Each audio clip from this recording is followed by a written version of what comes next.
Lecture audio du livre Le chevalier à l'armure rouillée de Robert Fischer par Valérie Alain.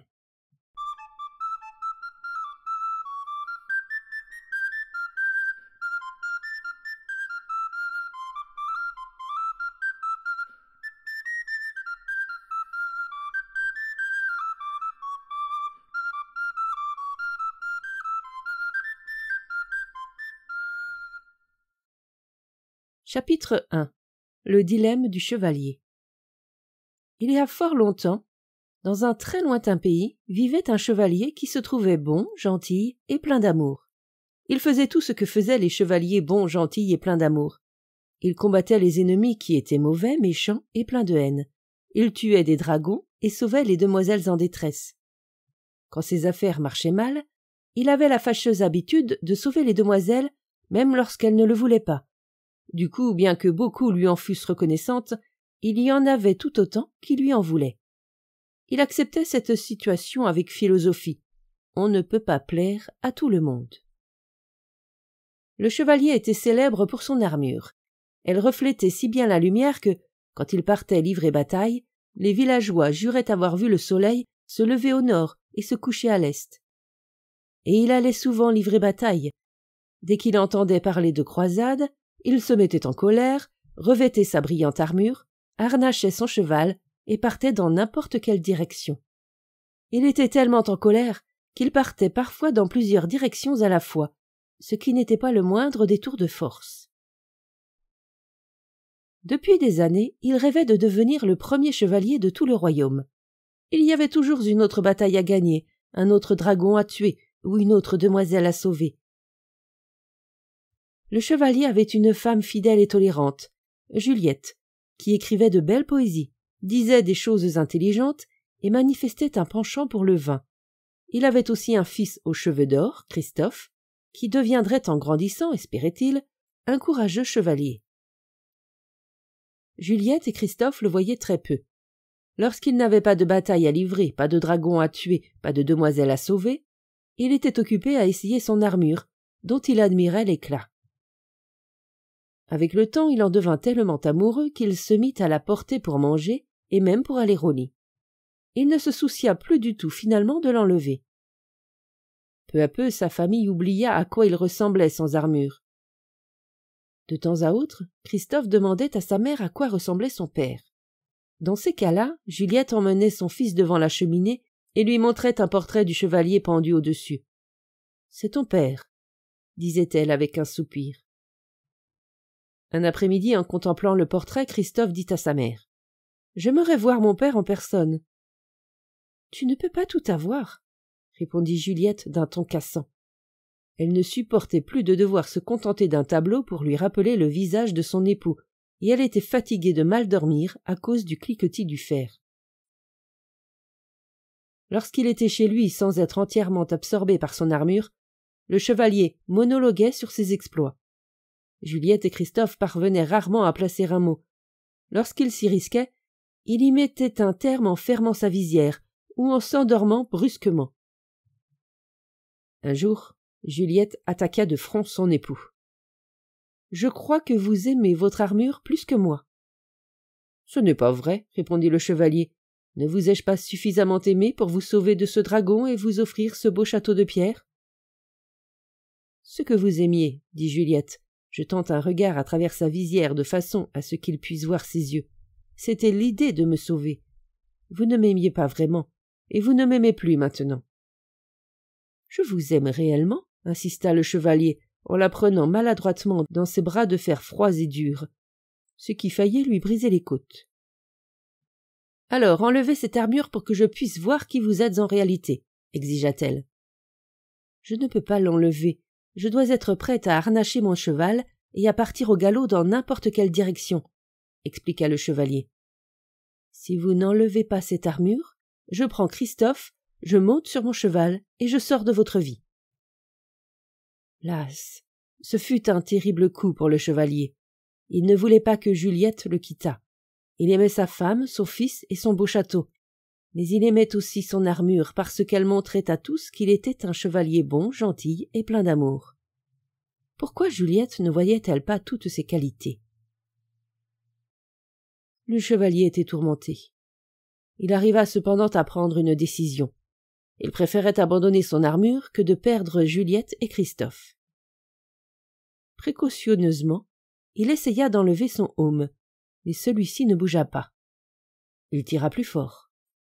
Le aume tenait bon. Consterné, il tenta de soulever sa visière, mais hélas, elle aussi semblait collée. Il tira dessus, encore et encore, mais rien ne bougea. Pris d'une grande agitation, il se mit à faire les 100 pas. Comment cela avait-il pu se produire? Il n'était sans doute pas très étonnant que le aume soit coincé, puisqu'il ne l'avait pas enlevé depuis des années. Mais pour la visière, c'était une autre question. Il l'avait ouverte régulièrement pour manger et boire.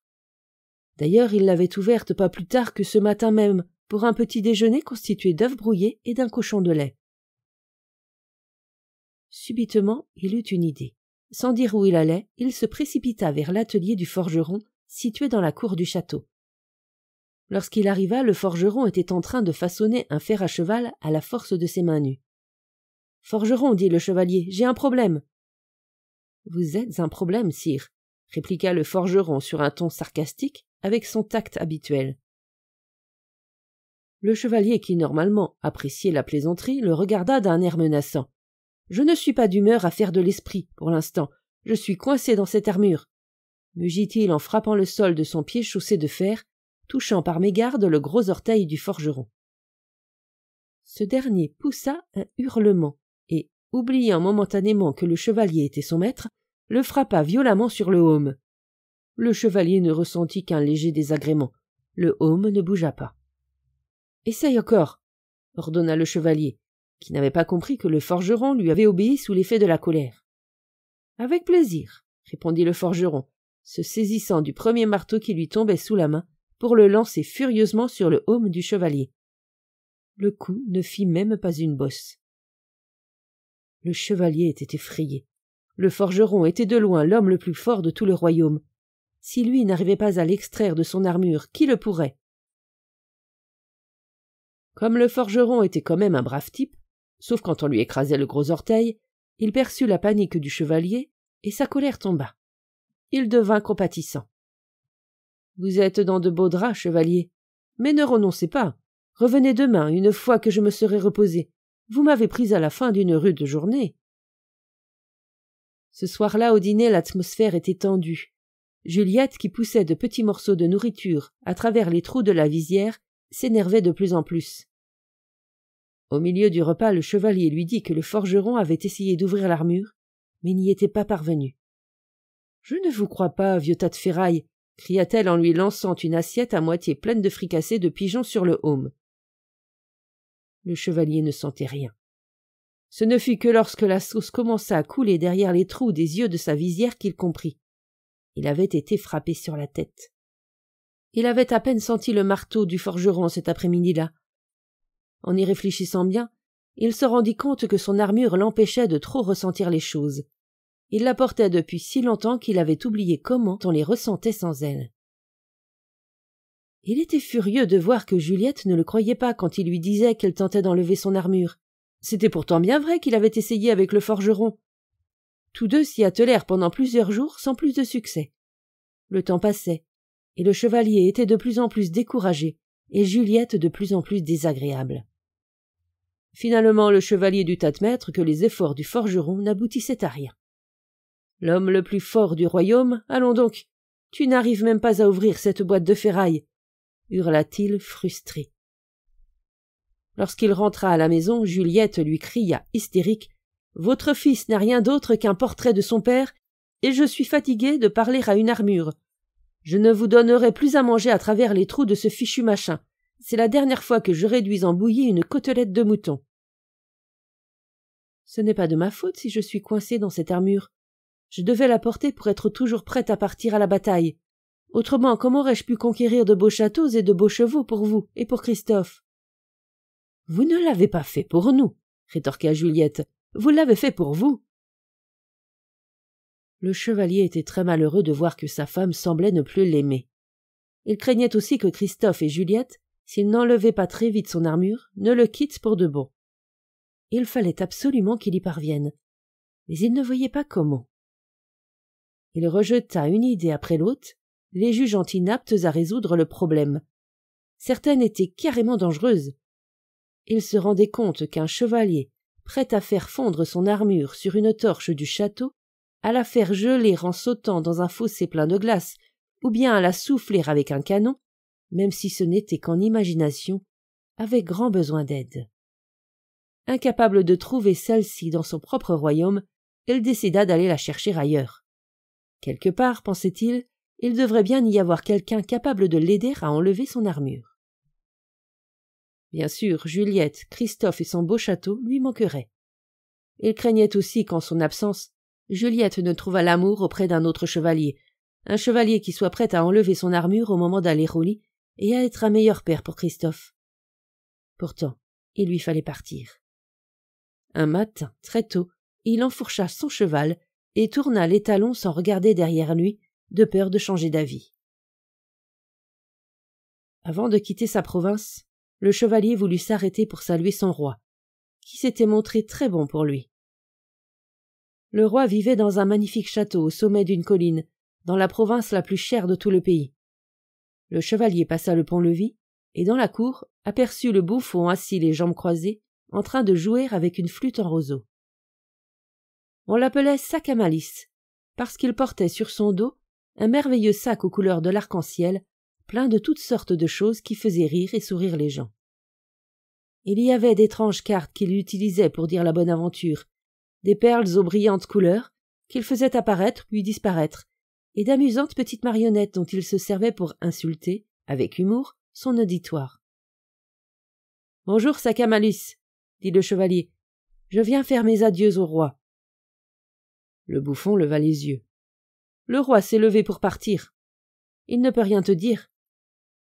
Où est-il parti? Demanda le chevalier. Pour une nouvelle croisade. Il s'en va marchant. Tu seras en retard si tu l'attends. Le chevalier fut déçu d'avoir manqué le roi de peu et contrarié de ne pas avoir pu se joindre à lui pour la croisade. Oh, soupira-t-il, je risque de mourir de faim dans cette armure avant son retour. Je ne le verrai peut-être plus jamais. Il eut l'impression de s'affaisser sur sa selle, mais évidemment, son armure l'en empêcha. Te voilà bien mal fichu. Malgré toute ta force, ton problème n'est pas résolu. Je ne suis pas d'humeur à écouter tes vers de mirliton, aboya le chevalier, en se raidissant dans son armure. Ne pourrais-tu pas, pour une fois, prendre le problème de quelqu'un au sérieux? D'une voix claire et lyrique, sac à malice chanta. Des problèmes ne me bercent point, des occasions d'avancer, ils sont. Tu ne chanterais pas cette chanson si c'était toi qui étais coincé là-dedans, grommela le chevalier. Sac à malice répliqua. Nous sommes tous dans une armure renfermée, la tienne est simplement plus facile à trouver. Je n'ai pas le temps de rester à écouter tes bêtises, il faut absolument que j'arrive à me sortir de là.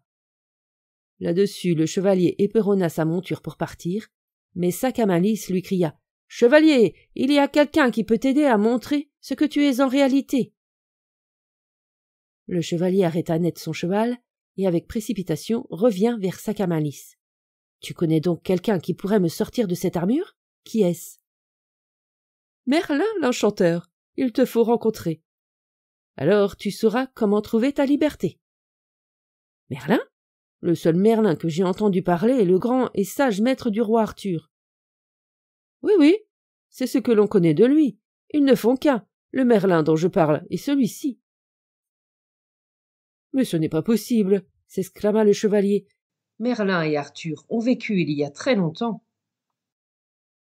Sac à malice répondit. « Tu as raison.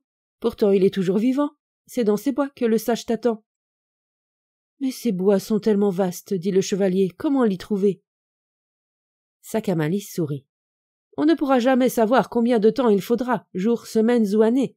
Mais quand le disciple est prêt, le maître paraît. »« Je ne peux pas attendre que Merlin paraisse. Je dois le chercher, dit le chevalier. » Il tendit la main à sac à malice et, emporté par la gratitude, la lui serra, écrasant ses doigts avec le gantelet. Sac à malice hurla.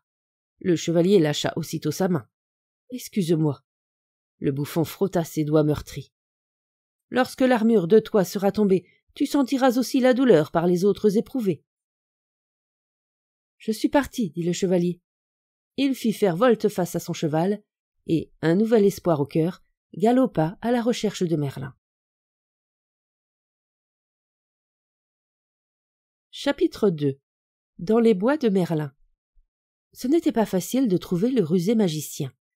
Il y avait de nombreuses forêts dans lesquelles chercher, mais un seul Merlin. Le pauvre chevalier chevaucha donc, jour après jour, nuit après nuit, en s'affaissant de plus en plus. Dans la solitude des bois, il se rendit compte qu'il ignorait beaucoup de choses. Il s'était toujours jugé très intelligent, mais maintenant qu'il tentait de survivre, il commençait à en douter sérieusement. À contre-cœur, il s'avoua qu'il ne savait même pas établir la différence entre les baies empoisonnées et les comestibles, ce qui transformait chacun de ses repas en un jeu de roulette russe. Boire n'était pas moins hasardeux. Il essayait de plonger la tête dans les ruisseaux, mais alors son aume se remplissait d'eau. 2 fois il faillit se noyer. Comme si cela ne suffisait pas, il s'était perdu dès son entrée dans les bois. Il ne savait pas reconnaître le nord du sud, l'est de l'ouest. Heureusement, son cheval, lui, savait. Après des mois de vaines quêtes, le chevalier était plutôt découragé. Il n'avait toujours pas trouvé Merlin, bien qu'il eût parcouru de nombreux lieux. Ce qui le gênait encore plus, c'est qu'il eût parcouru de nombreux lieux. Ce qui le gênait encore plus, c'est qu'il ne savait même pas à quelle distance correspondait une lieue. Un matin, il se réveilla plus faible que d'habitude et un peu bizarre. Ce fut ce matin-là qu'il trouva Merlin. Le chevalier reconnut le magicien au premier coup d'œil. Il était assis sous un arbre, vêtu d'une longue robe blanche, entouré par les animaux de la forêt. Des oiseaux étaient perchés sur ses épaules et ses bras. Vexé, le chevalier secoua la tête de gauche à droite, ce qui fit grincer son armure. Comment tous ces animaux ont-ils pu trouver Merlin si facilement alors que j'ai eu tant de mal? Péniblement, il descendit de son cheval. « Je vous cherchais, dit-il au magicien. Je suis perdu depuis des mois. »« Pas des mois, toute ta vie, corrigea Merlin, qui croqua un bout de carotte, puis en donna un morceau au lièvre le plus proche. Le chevalier se raidit. « Je n'ai pas fait tout ce chemin pour être insulté. »« Peut-être as-tu toujours pris la vérité pour une insulte, » dit Merlin, en partageant le reste de la carotte avec d'autres animaux. Le chevalier n'apprécia pas beaucoup non plus cette remarque, mais il était trop affaibli par la faim et la soif pour s'en aller. Il préféra donc laisser choir sur l'herbe son corps bardé de métal. Merlin le regarda avec compassion. « Tu as beaucoup de chance, commenta-t-il.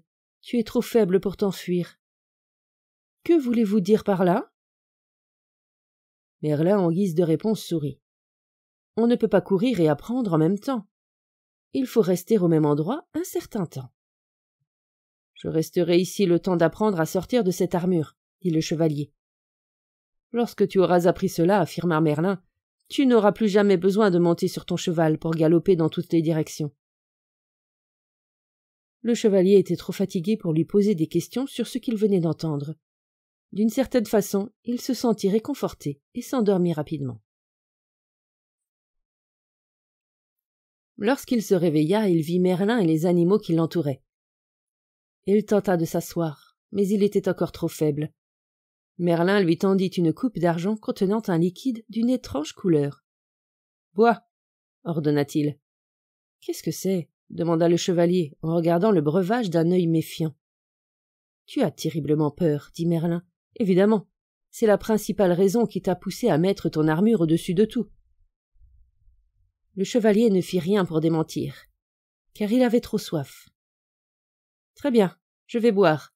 Versez tout dans ma visière. »« Non, » dit Merlin, « ce breuvage est trop précieux pour être gaspillé. » Il cueillit un roseau, plaça une extrémité dans la coupe et glissa l'autre dans les trous de la visière. « C'est une excellente idée, » dit le chevalier. « J'appelle cela une paille, » répondit Merlin. « Pourquoi ? » « Pourquoi pas ?» Le chevalier haussa les épaules et aspira le liquide à travers le roseau. Les premières gorgées lui parurent amères, les suivantes plus agréables, et les dernières tout à fait délicieuses. Reconnaissant, il tendit la coupe à Merlin. « Vous devriez mettre cette boisson sur le marché. Elle se vendrait par bonbonnes entières. » Merlin se contenta de sourire.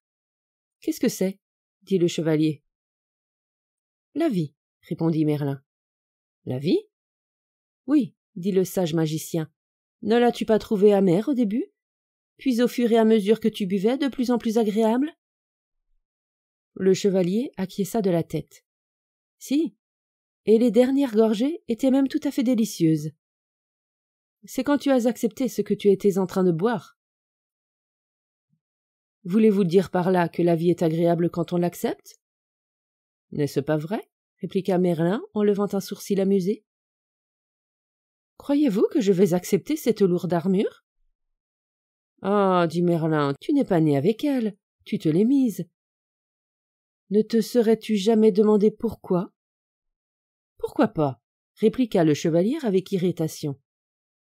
Il commençait à avoir mal à la tête, et il n'était pas habitué à réfléchir ainsi. Tu auras les idées plus claires quand tu auras retrouvé tes forces, dit Merlin. Là-dessus, le magicien frappa dans ses mains, et les écureuils, tenant des noisettes dans leurs petites bouches, s'alignèrent devant le chevalier. Chacun à son tour grimpa sur les épaules de celui-ci, cassa et mastiqua une noisette, puis en introduisit les morceaux à travers les trous de la visière. Les lièvres en firent de même avec les carottes. Pour finir, le cerf écrasa des racines et des baies, puis les donna à manger au chevalier. Cette méthode d'alimentation ne sera jamais remboursée par la sécurité sociale, mais que faire d'autre pour un chevalier coincé dans son armure au fin fond des bois? Les animaux nourrirent régulièrement le chevalier, et Merlin lui donna de grands bols de vie à boire avec la paille. Peu à peu, il retrouva ses forces et commença à reprendre espoir. Chaque jour, il posait à Merlin la même question. « Quand pourrais-je sortir de cette armure ?» Merlin lui répondait. « Patience, tu la portes depuis très longtemps, tu ne peux pas t'en débarrasser si vite. » Une nuit, les animaux et le chevalier écoutaient le magicien jouer de son luth les derniers succès des troubadours. Après avoir entendu la fin de « Je chante les jours d'autrefois quand les chevaliers étaient fiers et les jeunes filles frêles », le chevalier posa une question qui lui trottait depuis longtemps dans la tête. « Étiez-vous vraiment le maître du roi Arthur ?» Le visage du magicien s'illumina. « Oui, je l'ai été, dit-il. »« Mais comment pouvez-vous être encore vivant? Arthur a vécu il y a des siècles, » s'exclama le chevalier. « Le passé, le présent et l'avenir ne font plus qu'un quand on est relié à la source, » répondit Merlin. « Qu'est-ce que la source ?» demanda le chevalier. « C'est la puissance mystérieuse, invisible, qui est l'origine de tout. »« Je ne comprends pas, » dit le chevalier. « C'est parce que tu essaies de comprendre avec ta tête, mais ta tête est limitée. »« J'ai une très bonne tête, » protesta le chevalier. « Et intelligente, » ajouta Merlin. « C'est elle qui t'a emprisonné dans cette armure. » Le chevalier ne put réfuter cet argument. Il se souvint d'une phrase que Merlin lui avait dite à son arrivée. « Tu as mis cette armure parce que tu avais peur. » « N'est-ce pas vrai ?» répondit Merlin. « Non, je la portais pour me protéger quand j'allais me battre. »« Et tu avais peur d'être blessé ou d'être tué, » ajouta Merlin. « Comme tout le monde, non ?» Merlin secoua la tête. « Qui t'a dit d'aller te battre ?»« Je devais prouver que j'étais un chevalier bon, gentil et plein d'amour. »« Si tu étais réellement bon, gentil et plein d'amour, pourquoi avais-tu besoin de le prouver ?» demanda Merlin. Le chevalier échappa à cette pensée de la manière dont il échappait habituellement au problème, en s'endormant. Le lendemain matin, il se réveilla avec une idée horrible dans la tête. Se pourrait-il qu'il ne soit pas bon, gentil et plein d'amour? Il se décida à poser la question à Merlin. « Qu'en penses-tu, toi ?» répliqua Merlin. « Pourquoi répondez-vous toujours à une question par une autre question? Et pourquoi cherches-tu chez les autres les réponses à tes propres interrogations ?» Le chevalier frappa du pied avec colère. maudissant Merlin à voix basse. « Ce Merlin, marmonna-t-il, parfois il me tape sur les nerfs. » Avec un bruit sourd, il laissa tomber lourdement, sous un arbre, son corps surchargé, afin de réfléchir aux questions du magicien. Que pensait-il, lui? Se pourrait-il, dit-il à voix haute, que je ne sois pas bon, gentil et plein d'amour? Cela se pourrait, dit une petite voix. Autrement, pourquoi serais-tu assise sur ma queue? Quoi? Le chevalier regarda par terre et vit un petit écureuil assis à côté de lui. En réalité, il ne vit que la plus grande partie de l'écureuil, car sa queue lui était cachée. « Oh, excuse-moi, » dit-il en levant promptement la jambe de façon à ce que l'animal puisse récupérer sa queue. « J'espère que je ne t'ai pas fait mal. Je ne vois pas très bien avec cette visière qui me gêne. »« Je m'en doute, » répliqua l'écureuil sans aucun ressentiment dans la voix. « C'est pourquoi il te faut sans cesse t'excuser auprès des gens de leur avoir fait mal. » À part un petit malin de magicien, il n'y a rien qui mérite davantage qu'un petit malin d'écureuil, grogna le chevalier. Je ne suis pas obligé de rester là à te parler. Luttant contre le poids de son armure, il fit une tentative pour se remettre debout. Soudain, saisi d'étonnement, il laissa échapper. « Eh, mais nous sommes en train de nous parler. »« Et ce, grâce à ma bonne nature, » répliqua l'écureuil, « si l'on considère que tu étais assis sur ma queue. »« Mais les animaux ne parlent pas, pourtant, » dit le chevalier. « Oh, bien sûr que nous parlons, » dit l'écureuil. « C'est seulement que les gens n'écoutent pas. » Le chevalier secoua la tête de perplexité.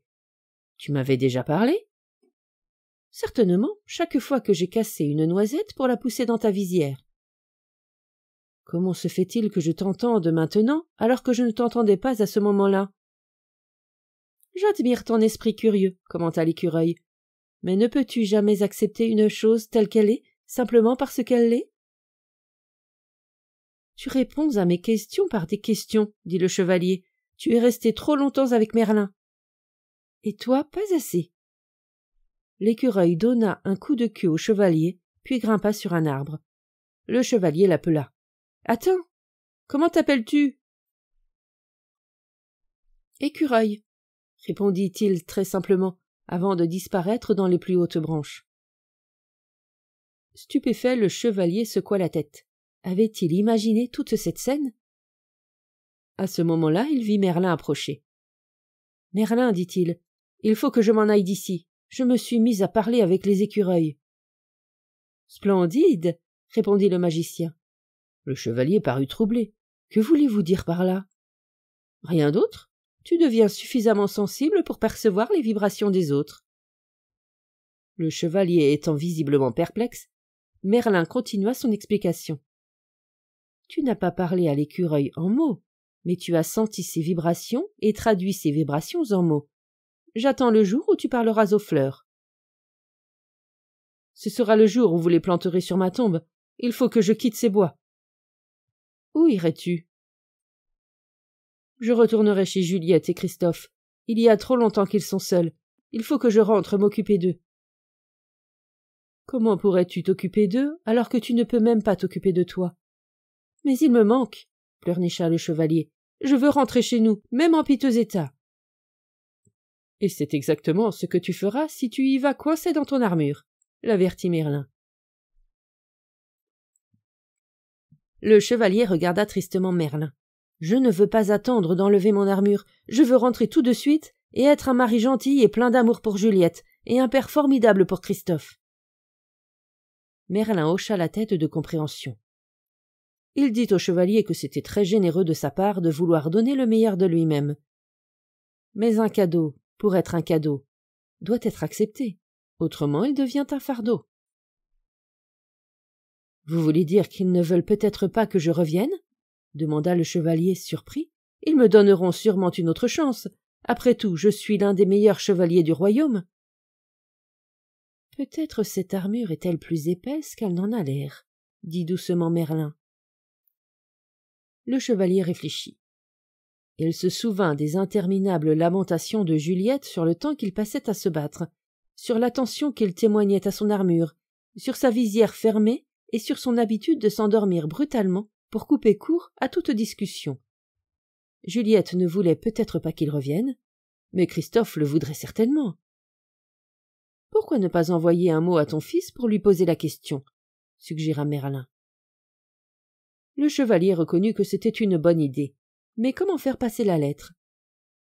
Merlin désigna le pigeon qui était sur son épaule. « Rebecca s'en chargera. » Le chevalier était intrigué. « Elle ne sait pas où j'habite, ce n'est qu'un oiseau stupide. »« Je distingue le nord du sud et l'est de l'ouest, » dit Rebecca d'un ton cassant. « Tu ne peux pas en dire autant. » Le chevalier s'excusa promptement. Il était bouleversé. Non seulement il avait parlé avec un pigeon et un écureuil, mais tous deux s'étaient moqués de lui, et le même jour. Comme Rebecca était un oiseau au grand cœur, elle accepta les excuses du chevalier et s'envola avec, dans le bec, la lettre griffonnée à la hâte pour Christophe. « Ne roucoule pas avec un pigeon que tu ne connais pas, sinon tu risques de faire tomber ma lettre » lui cria le chevalier. Rebecca, comprenant que ce dernier avait encore beaucoup à apprendre, ignora sa remarque idiote. Une semaine passa, et Rebecca ne revenait pas. Le chevalier s'inquiétait de plus en plus, car il craignait qu'elle ait été la proie des faucons qu'il avait dressés pour la chasse avec les autres chevaliers. Il grimaça de douleur, en se demandant comment il avait pu pratiquer un sport aussi criminel. Lorsque Merlin eut fini de jouer du luth et de chanter « Vous aurez un hiver long et froid si vous avez la mine longue et le cœur froid », le chevalier lui fit part de ses soucis à propos de Rebecca. Merlin le rassura d'un petit vers joyeux. « Le pigeon le plus intelligent qui n'ait jamais volé ne finira pas de sitôt en fricassé. » Tout d'un coup, un grand vacarme se fit entendre parmi les animaux. Tous regardaient le ciel, si bien que Merlin et le chevalier en firent autant. Très haut dans le ciel, ils aperçurent Rebecca qui décrivait des cercles pour atterrir. Le chevalier se releva à grand-peine au moment où Rebecca se posa sur l'épaule de Merlin. Lui prenant la lettre du bec, le magicien y jeta un coup d'œil et dit gravement au chevalier qu'elle venait de Christophe. « Montrez-moi » dit le chevalier, saisissant avidement le papier. Sa mâchoire claquait d'étonnement. Il ne pouvait en croire ses yeux. « Il n'y a rien d'écrit » s'exclama-t-il. « Qu'est-ce que cela signifie ?»« Cela signifie, » dit Merlin doucement, « que ton fils ne te connaît pas assez pour te donner une réponse. » Le chevalier resta debout un moment, hébété, puis il poussa un gémissement et s'effondra lentement sur le sol.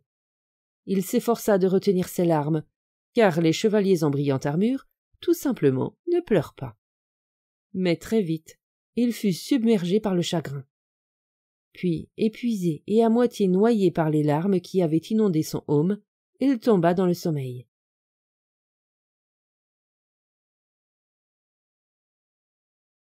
Chapitre 3. Le chemin de la vérité. Lorsque le chevalier s'éveilla, Merlin était tranquillement assis à côté de lui.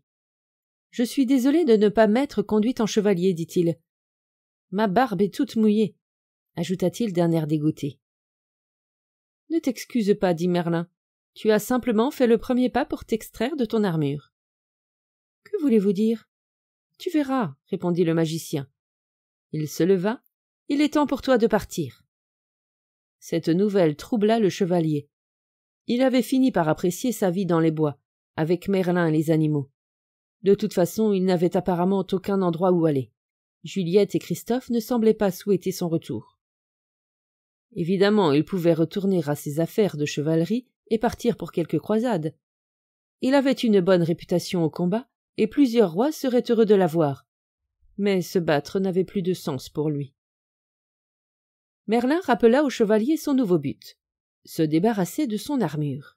« À quoi bon ?» demanda le chevalier morose. « Il importe peu à Juliette et à Christophe que je m'en débarrasse. »« Fais-le pour toi-même, » suggéra Merlin. « Le fait d'être emprisonné dans cet acier t'a posé beaucoup de problèmes qui ne feront que s'aggraver avec le temps. Tu risques même de mourir d'une pneumonie à cause de ta barbe mouillée. » Je crois que mon armure est devenue une entrave, répondit le chevalier.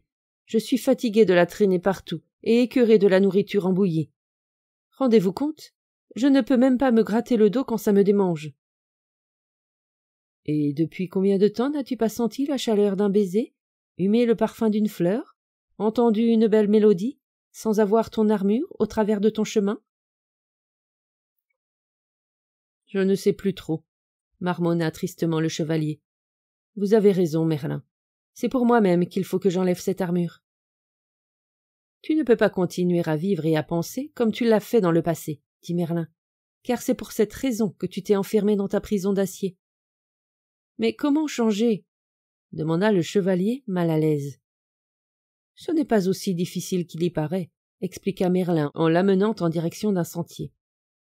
Voilà le chemin que tu as suivi pour entrer dans ces bois. Je n'ai suivi aucun chemin, dit le chevalier. J'étais perdu depuis des mois. Souvent les gens ne sont pas conscients du chemin qu'ils suivent, répondit Merlin. Vous voulez dire qu'il était là, mais que je ne le voyais pas? Oui. Tu peux le reprendre en sens inverse, si tu le désires. Mais il conduit à la malhonnêteté, à l'avarice, à la haine, à la jalousie, à la peur et à l'ignorance. Êtes-vous en train de dire que j'ai tous ces défauts? Demanda le chevalier indigné. Il y a des moments où tu en as certains, affirma tranquillement Merlin. Le magicien montra alors un autre chemin, plus étroit que le premier et très abrupt. C'est une rude montée, semble-t-il, observa le chevalier. Merlin acquiesça d'un signe de tête. C'est, dit-il, le chemin de la vérité. Il mène au sommet d'une lointaine montagne, et là devient encore plus raide. Le chevalier regarda sans aucun enthousiasme la brute pente. Je ne suis pas certain qu'elle en vaille la peine. Qu'aurais-je à mon arrivée au sommet? Ce que tu n'auras plus, expliqua Merlin, c'est ton armure. Le chevalier réfléchit. S'il reprenait le chemin déjà emprunté, il n'avait aucun espoir de se débarrasser de son armure, et il mourrait probablement de solitude et de fatigue. Apparemment, le seul moyen d'enlever son armure était de suivre le chemin de la vérité, mais il risquait de mourir en escaladant la montagne. Il regarda le sentier ardu qui se dessinait devant lui, puis l'acier qui recouvrait son corps. « D'accord, dit-il d'un ton résigné, je vais essayer le chemin de la vérité. » Merlin approuva. Ta décision de te lancer dans l'inconnu, malgré le poids de ton armure, est très courageuse. Le chevalier savait qu'il avait intérêt à se mettre en route immédiatement, sinon il risquait de changer d'avis. « Je vais prendre ma fidèle monture, dit-il. « Oh non, dit Merlin en secouant la tête, il y a des passages trop étroits pour un cheval, il faut y aller à pied. » Consterné, le chevalier s'effondra sur un rocher. « Je crois que je ferais mieux de mourir d'une barbe mouillée, dit-il. Son courage déclinait rapidement. « Tu ne seras pas obligé de voyager seul, lui dit Merlin, Écureuil t'accompagnera. »« Qu'attendez-vous de moi, que je monte sur son dos ?» demanda le chevalier, angoissé à la pensée d'accomplir un voyage pénible en compagnie de cet animal à la langue bien pendue. « Tu risques fort de ne pas pouvoir monter sur mon dos, dit Écureuil, mais tu auras besoin de moi pour t'aider à manger. Qui d'autre mâchera tes noisettes pour toi et les poussera à travers ta visière? » Rebecca descendit d'un arbre voisin, d'où elle avait écouté la conversation, et atterrit sur l'épaule du chevalier. « Moi aussi, je t'accompagnerai. Je suis déjà allée jusqu'au sommet de la montagne, je connais le chemin, » dit-elle. L'aide que lui offraient les deux animaux redonna au chevalier le courage dont il avait besoin. « Eh bien ça, c'est quelque chose, » se dit-il, l'un des meilleurs chevaliers du royaume ayant besoin de se faire encourager par un écureuil et un oiseau. Il se mit à grand-peine sur ses pieds, indiquant ainsi à Merlin qu'il était prêt à entamer son voyage. En se dirigeant vers le chemin, le magicien donna au chevalier une magnifique clé d'or qu'il portait accrochée à son cou. « Cette clé ouvrira la porte des 3 châteaux qui te barreront la route. »« Je sais !»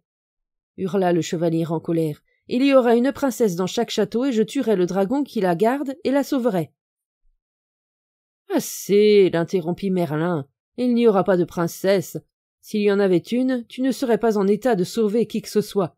Tu dois d'abord apprendre à te sauver toi-même. Ainsi réprimandé, le chevalier se calma, tandis que Merlin continua. Le premier château s'appelle Silence, le deuxième Connaissance et le troisième Volonté et Audace. Une fois à l'intérieur, tu ne trouveras la sortie qu'après y avoir appris ce que tu es censé y apprendre. Pour le chevalier, ce programme n'était pas tout à fait aussi amusant que de sauver des princesses. De plus, pour l'instant, les visites de château ne l'attiraient guère. « Pourquoi ne peut-on pas les contourner » demanda-t-il d'un ton boudeur. « Si tu le fais, tu ne trouveras pas ta route, et tu es sûr de te perdre. Le seul et unique chemin qui te permette d'arriver au sommet de la montagne traverse ces 3 châteaux, » dit Merlin avec fermeté. Le chevalier poussa un profond soupir en regardant la sente étroite et raide. Elle disparaissait entre de grands arbres qui s'élevaient jusqu'à quelques nuages bas. Il sentit que ce voyage allait être beaucoup plus difficile qu'une croisade. Merlin perçut les pensées du chevalier. « Oui, convint-il, tu as une autre bataille à livrer sur le chemin de la vérité, apprendre à t'aimer toi-même. »« Mais comment ?» demanda le chevalier. « Il faudra commencer par apprendre à te connaître, » répondit Merlin. « Comme ce n'est pas avec ton épée que tu gagneras cette bataille, tu peux la laisser ici. » Le doux regard de Merlin se fixa un moment sur le chevalier. Puis il ajouta. « Si tu as un problème que tu n'arrives pas à résoudre, appelle-moi, je viendrai. »« Voulez-vous dire que vous pouvez apparaître là où je serai, quel que soit l'endroit ?»« Tout magicien qui se respecte en est capable, » répondit Merlin. Puis il disparut. Le chevalier était éberlué. « Comment ? Il a disparu ?» Écureuil acquiesça de la tête. « Il joue de temps à autre à ce petit jeu. »« Tu vas perdre toute ton énergie à bavarder, gronda Rebecca. Allons-y. » Le aume du chevalier grinça lorsqu'il secoua la tête en signe d'acquiescement. Ils se mirent en route. Écureuil en tête, puis le chevalier portant Rebecca sur son épaule. De temps à autre, Rebecca s'envolait pour des missions de reconnaissance, puis revenait raconter ce qu'elle avait vu plus loin. Au bout de quelques heures, le chevalier s'évanouit, épuisé et meurtri. Il n'était pas habitué à voyager en armure sans sa monture. Comme de toute façon le soir tombait, Rebecca et Écureuil décidèrent qu'ils s'arrêteraient là pour la nuit. Rebecca vola en direction des buissons, puis revint avec quelques baies, qu'elle poussa à travers les trous de la visière. Écureuil, dans un ruisseau voisin, remplit d'eau quelques coquilles de noisettes. Le chevalier y but avec la paille que Merlin lui avait donnée. Trop fatigué pour attendre les noisettes qu'Écureuil était en train de lui préparer, il sombra dans le sommeil. Le lendemain matin, il fut réveillé par le soleil qui l'éblouissait. Peu habitué à un tel éclat, il grimaça. Sa visière n'avait jamais laissé passer tant de lumière. Comme il tentait de comprendre le phénomène, il s'aperçut qu'Écureuil et Rebecca le regardaient en bavardant et en roucoulant avec une grande excitation. Se mettant laborieusement en position assise, il s'aperçut qu'il voyait mieux que la veille et qu'il sentait l'air frais sur son visage. Une partie de sa visière s'était cassée et était tombée. « Comment cela a-t-il pu se produire ?» se demanda-t-il. Écureuil répondit à sa question non formulée. « Elle a rouillé, puis elle est tombée. » « Mais comment ?» demanda le chevalier. « À cause des larmes que tu as versées lorsque tu as vu le billet sans un mot de ton fils, » dit Rebecca.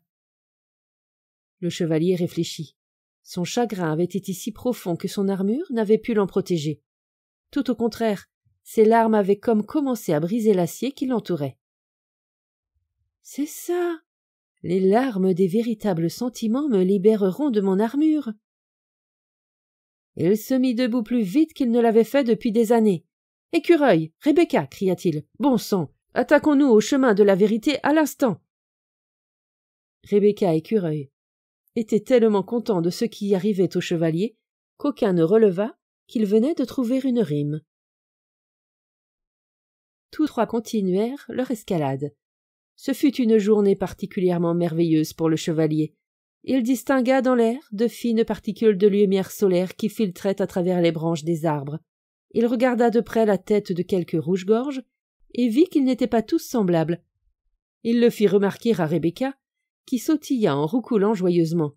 « Tu commences à percevoir les nuances qui existent dans d'autres formes de vie, parce que tu commences à voir celles qui existent en toi-même. » Le chevalier tenta de comprendre ce que voulait exactement dire Rebecca. Il était trop fier pour le demander, car il avait toujours l'idée qu'un chevalier se devait d'être plus intelligent qu'un pigeon.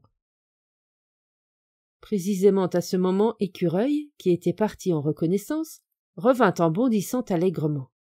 « Le château du silence est juste après la prochaine montée. » Excité à la pensée de voir le château, le chevalier pressa le pas, escorté d'un bruit métallique. Il atteignit le sommet de la colline hors d'haleine. Effectivement, un château se dessinait au loin, barrant complètement le chemin. Le chevalier avoua sa déception à Rebecca et à Écureuil. Il s'attendait à un bâtiment fantastique, alors que le château du silence ressemblait à n'importe quel autre château de la région. Rebecca, en riant, lui dit « Quand tu auras appris à accepter au lieu d'espérer, tu seras moins souvent déçu. » Le chevalier acquiesça à cette sagesse. « J'ai passé la plus grande partie de ma vie à être déçu. Je me souviens que, couché dans mon berceau, je croyais être le plus beau bébé du monde. Mais ma nourrice m'a regardé et a dit « Tu as un visage que seule une mère peut aimer. » J'ai été déçu d'être affreux et non pas beau, et navré que la nourrice fût si impolie. Si tu t'étais simplement accepté comme beau, sa réflexion n'aurait eu aucune importance pour toi. Tu n'aurais pas été déçu, expliqua Écureuil. Cela parut sensé au chevalier. Je commence à penser que les animaux sont plus intelligents que les êtres humains. Le fait que tu puisses dire cela te rend aussi intelligent que nous, répliqua Écureuil. Je ne crois pas que cela ait quelque chose à voir avec l'intelligence, intervint Rebecca. Les animaux acceptent et les êtres humains attendent. On n'entendra jamais un lièvre dire « Ce matin, j'attends que le soleil paraisse pour aller jouer près du lac. Si le soleil ne paraît pas, cela ne gâchera pas ma journée. » Si le soleil ne paraît pas, cela ne gâchera pas sa journée. Il est heureux du simple fait d'être un lièvre. Le chevalier rumina cette idée. Il ne trouva pas beaucoup de gens qui, dans son souvenir, étaient heureux du simple fait d'être des êtres humains. Ils parvinrent bientôt au portail de l'immense château. Le chevalier tira la clé d'or de son cou et l'introduisit dans la serrure. Au moment où il ouvrait la porte, Rebecca murmura « Nous n'entrons pas avec toi. » Le chevalier, qui commençait à aimer les deux animaux et à leur faire confiance, fut déçu qu'ils ne l'accompagnent pas. Il faillit le dire, mais se retint. Il était encore en train d'espérer. Les animaux savaient que le chevalier hésitait à entrer dans le château. « Nous pouvons te montrer la porte, » dit Écureuil, « mais tu dois la franchir seul. » En s'envolant, Rebecca lui cria gaiement « On se retrouve de l'autre côté !» Chapitre 4. Le château du silence. Laissé à lui-même, le chevalier poussa la porte du château et glissa la tête à l'intérieur. Comme il avait les genoux un peu tremblants, son armure émettait un léger cliquetis métallique. Ne voulant pas avoir l'air d'une poule mouillée aux yeux d'un pigeon, au cas où Rebecca aurait encore pu le voir, il prit son courage à deux mains et entra hardiment en fermant la porte derrière lui. Pendant un moment, il regretta d'avoir laissé son épée, mais Merlin lui avait promis qu'il n'y avait pas de dragon à tuer, et il lui faisait confiance. Il entra dans une immense salle et regarda autour de lui. Il ne vit qu'un feu dans une énorme cheminée en pierre, creusée dans l'un des murs et 3 tapis sur le sol. Il s'assit sur celui qui était le plus près du feu. Très vite, il remarqua 2 choses étranges. Tout d'abord, il ne semblait pas y avoir de porte conduisant à une autre partie du château. Ensuite, il régnait un silence extraordinaire, surnaturel. Il eut un choc lorsqu'il s'aperçut que le feu ne crépitait même pas. Il avait cru que son propre château était silencieux, surtout dans les périodes où Juliette ne lui adressait pas la parole pendant plusieurs jours. Mais ce n'était pas du tout pareil qu'ici. Le château du silence porte bien son nom, pensa-t-il. Jamais il ne s'était senti aussi seul. Tout à coup, il fut surpris par le son d'une voix familière derrière lui. « Bonjour, chevalier !» Ce dernier se retourna et, stupéfait, vit le roi s'approcher de lui depuis l'autre bout de la pièce. « Sire !» dit-il, le souffle coupé. « Je ne vous avais même pas vu. Que faites-vous ici ?»« La même chose que toi, chevalier. Je cherche la porte. » Le chevalier regarda de nouveau autour de lui. « Je n'en vois aucune. »« On ne peut pas voir tant qu'on n'a pas compris, » dit le roi. « Quand on aura compris ce qu'il y a dans cette pièce, tu verras la porte menant à la suivante. »« J'espère vraiment qu'il en est ainsi, » dit le chevalier. « Je suis surpris de vous voir ici. On m'avait dit que vous étiez parti en croisade. »« C'est le mot que j'emploie chaque fois que je pars sur le chemin de la vérité, » expliqua le roi. « Mes sujets comprennent mieux. » Le chevalier le regarda d'un air intrigué. « Tous les gens savent ce qu'est une croisade, » dit le roi, « mais très peu savent ce qu'est la vérité. » C'est exact, reconnut le chevalier. Je ne serais d'ailleurs pas sur ce chemin si je n'étais pas prisonnier de cette armure. Nous sommes presque tous prisonniers d'une armure, déclara le roi. Que voulez-vous dire, sire? Demanda le chevalier. Nous dressons des barrières pour protéger ce que nous pensons être. Puis un jour, nous nous retrouvons coincés derrière ces barrières et n'arrivons plus à en sortir. Je n'aurais jamais cru que vous puissiez être coincé, sire. Vous êtes si sage, dit le chevalier. Le roi sourit d'un air désabusé. J'ai suffisamment de sagesse pour me rendre compte que je suis coincé et revenir ici en apprendre davantage sur moi-même. Le chevalier, croyant que le roi lui montrerait le chemin, reprenait courage. « Dites-moi, sire, dit-il en rougissant, nous pourrions peut-être traverser le château ensemble? Ainsi nous serions moins seuls. » Le roi secoua la tête. « J'ai déjà essayé. Il est vrai que mes compagnons et moi, nous nous sentions moins seuls, puisque nous parlions sans arrêt. Mais quand on parle, on n'arrive pas à trouver la sortie de cette pièce. Peut-être pourrions-nous simplement marcher ensemble sans parler, suggéra le chevalier. Il n'avait pas très envie d'errer tout seul dans le château du silence. Le roi secoua de nouveau la tête, plus vigoureusement cette fois. J'ai aussi essayé. Le vide était moins pénible, mais je ne voyais pas non plus la porte. Le chevalier protesta. Mais si nous ne parlions pas? Être silencieux vaut mieux que de ne pas parler, dit le roi. Je me suis rendu compte que, quand j'étais avec quelqu'un, je ne montrais que ma plus belle image. Je ne laissais pas tomber mes barrières et ne permettais ni à moi-même ni à l'autre de voir ce que j'essayais de cacher. Je ne saisis pas très bien, dit le chevalier. Cela viendra, répondit le roi, lorsque tu seras resté suffisamment longtemps ici. Il faut être seul pour déposer son armure. Le chevalier était désespéré. « Je ne veux pas rester seul ici !» s'exclama-t-il en frappant énergiquement le sol de son pied, qu'il posa par inadvertance sur le gros orteil du roi. Celui-ci, hurlant de douleur, claudiqua à travers la pièce. Le chevalier fut horrifié. « Déjà le forgeron, maintenant le roi. Je suis désolé, sire, » dit-il en guise d'excuse. Le roi caressait doucement son gros orteil. « Oh, ce n'est rien. Cette armure te fait plus de mal qu'elle ne m'en a fait. » Puis, en se redressant, il regarda le chevalier d'un air entendu. « Je comprends que tu n'aies pas envie de rester seul dans ce château. Moi non plus je n'en avais pas envie la première fois que je suis venu. Mais maintenant je sais que ce qu'on doit faire ici, on doit le faire seul. » Sur ces mots, il traversa la pièce en boitant, puis ajouta. « Il faut que je m'en aille maintenant. » Perplexe, le chevalier lui demanda. « Où allez-vous? La porte est là. » Cette porte n'est qu'une entrée, celle qui permet de passer dans la pièce suivante et sur le mur d'en face. J'avais fini par la voir, juste au moment où tu es entré, dit le roi. Que voulez-vous dire par j'avais fini par la voir? Vous oubliez donc, d'une fois à l'autre, où elle se situe? Demanda le chevalier tout en se posant des questions. Pourquoi le roi se compliquait-il la vie à revenir sans cesse dans ce château? On n'a jamais fini de parcourir le chemin de la vérité. Chaque fois que je viens ici, je découvre de nouvelles portes, au fur et à mesure que je comprends de nouvelles choses. Le roi lui fit un signe de la main.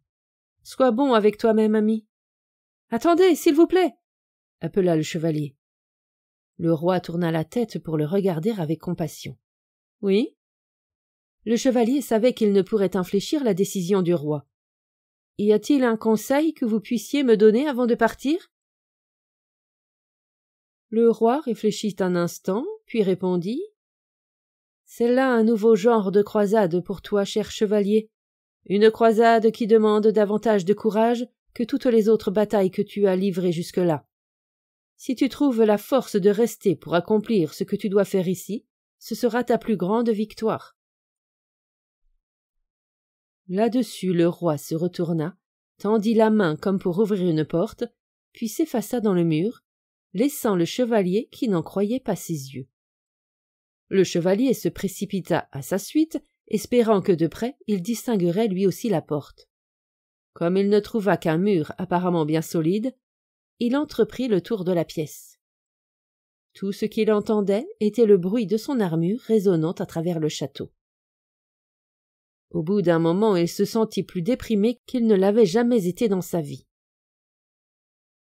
Pour se remonter le moral, il se mit à chanter des chants guerriers stimulants. « Je viendrai te chercher pour une croisade, chérie, et je suis chez moi partout, je suspends mon aume. » Il les chanta et les rechanta. Sa voix finit par se fatiguer, le silence couvrit son chant et l'enveloppa d'un calme absolu, accablant. Au bout d'un moment, le chevalier dut s'avouer franchement une chose qu'il ignorait jusque-là. Il avait peur de la solitude. Il aperçut alors une porte dans le mur d'en face. Il bondit vers elle, l'ouvrit lentement et pénétra dans une autre pièce. Cette pièce ressemblait beaucoup à la précédente. Elle était un peu plus petite, mais tout aussi silencieuse. Pour tuer le temps, le chevalier commença à se parler à voix haute. Il dit tout ce qui lui passait par la tête. Il parla de son comportement quand il était petit, de ce en quoi il était différent des garçons qu'il connaissait. Pendant que les autres chassaient la caille et jouaient aux fléchettes, lui restait chez lui à lire. Comme à l'époque les livres étaient copiés à la main par des moines, il y en avait peu. Il les eut bientôt tous lus. Il se mit alors à adresser avidement la parole à tout ce qui passait. Lorsqu'il ne trouvait personne à qui parler, il se parlait à lui-même. Tout comme il le faisait maintenant. Il se surprit à dire que s'il avait tellement parlé toute sa vie, c'était pour ne pas se sentir seul. Il réfléchit longuement sur cette découverte jusqu'à ce que le son de sa propre voix brisât le silence glacial. Je crois que j'ai toujours eu peur de la solitude. Au moment où il disait ces mots, une autre porte apparut. Il l'ouvrit et passa dans la pièce suivante. Elle était plus petite que la précédente. Il s'assit par terre et continua à réfléchir. Très vite, il prit conscience que toute sa vie, il avait perdu son temps à parler de ce qu'il avait fait et de ce qu'il allait faire. Il n'avait jamais apprécié un événement au moment même où il survenait. Une nouvelle porte apparut alors. Elle conduisait à une pièce encore plus petite que les autres. Encouragé par ce progrès, le chevalier fit une chose qu'il n'avait encore jamais faite. Il resta assis calmement à écouter le silence. Il s'aperçut que durant la majeure partie de sa vie, il n'avait jamais vraiment écouté quelqu'un ou quelque chose. Le bruissement du vent, le crépitement de la pluie et le chant de l'eau courant dans les ruisseaux avaient sans doute toujours été là, mais il ne les avait jamais réellement entendus. Il n'avait pas non plus entendu Juliette quand elle essayait de lui dire comment elle se sentait, surtout quand elle était triste. Il repensa aussi au chevalier qui l'avait tué. En réalité, l'une des raisons pour lesquelles il avait commencé à garder son armure en permanence sur lui était que celle-ci étouffait le son de la voix triste de Juliette. Pour ne plus l'entendre, il lui suffisait de baisser sa visière. Juliette avait dû se sentir très seule à parler avec un homme enfermé dans une boîte d'acier, aussi seul qu'il se sentait seul maintenant, assis dans cette pièce qui ressemblait à une tombe. Sa propre souffrance, sa propre solitude le submergèrent. Bientôt il ressentit aussi la souffrance et la solitude de Juliette. Pendant des années, il l'avait forcée à vivre dans un château de silence. Il éclata en sanglots. Il pleura si longtemps que ses larmes débordèrent par les trous de sa visière et mouillèrent le tapis sur lequel il était assis. Elles coulèrent vers la cheminée et éteignirent le feu. La pièce tout entière finit par être inondée, et le chevalier aurait failli se noyer si une autre porte n'était apparue dans le mur juste à ce moment-là. Bien qu'épuisé par le déluge, il traversa l'eau pour aller jusqu'à la porte et se retrouva dans une pièce guère plus grande que la stalle qui abritait autrefois son cheval. « Je me demande pourquoi ces pièces sont de plus en plus petites, » se demanda-t-il à haute voix. Une voix répondit. « Parce que tu es de plus en plus proche de toi-même. » Stupéfait, le chevalier regarda autour de lui. Il était seul, ou du moins l'avait-il cru. Qui avait parlé? « Toi ?» dit la voix en réponse à sa pensée. La voix semblait venir de l'intérieur de lui-même. Était-ce possible? « Oui, c'est possible, répondit la voix. Je suis le véritable toi. » « Mais je suis le véritable moi, protesta le chevalier. « Regarde-toi, dit la voix avec une nuance de dégoût, assis là à moitié mort de faim, enfermé dans ce tas de ferrailles, avec une visière rouillée et une barbe trempée. Si tu es le véritable toi, c'est que nous sommes tous les deux dans une sale situation. » « Mais enfin, dit le chevalier, pendant toutes ces années, je ne t'ai jamais entendu prononcer le moindre mot. La première chose que tu me dis est que tu es le véritable moi? Pourquoi n'as-tu pas parlé plus tôt? »« Je suis là depuis des années, répliqua la voix. Mais c'est la première fois que tu es assez silencieux pour m'entendre. » Le chevalier était incrédule. « Si tu es le véritable moi, alors je te prie de me dire qui je suis. » La voix répondit doucement. « Tu ne peux pas espérer tout apprendre à la fois. Pourquoi ne ferais-tu pas un petit somme? »« D'accord, dit le chevalier. Mais avant, je veux savoir comment t'appeler. »«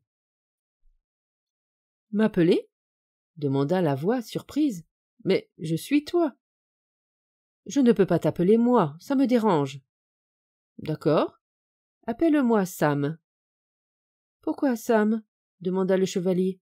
« Pourquoi pas » fut la réponse. « Tu dois connaître Merlin, » dit le chevalier. Sa tête commença à s'incliner, puis ses yeux se fermèrent, et il tomba dans un profond et paisible sommeil. À son réveil, il ne savait où il se trouvait. Il était seulement conscient de lui-même. Le reste du monde semblait avoir disparu. Lorsqu'il fut tout à fait réveillé, il s'aperçut qu'Écureuil et Rebecca étaient assis sur sa poitrine. « Comment êtes-vous entrés ici ?» demanda-t-il. Écureuil se mit à rire. « Nous ne sommes pas là-bas. Tu es dehors, » roucoula Rebecca. Le chevalier ouvrit plus grand les yeux et se mit en position assise. Il regarda autour de lui avec étonnement. C'était vrai. Il était couché sur le chemin de la vérité, de l'autre côté du château du silence. « Comment suis-je sorti de là ?» demanda-t-il. Rebecca répondit. « Par la seule issue possible, tu as pensé ta sortie. »«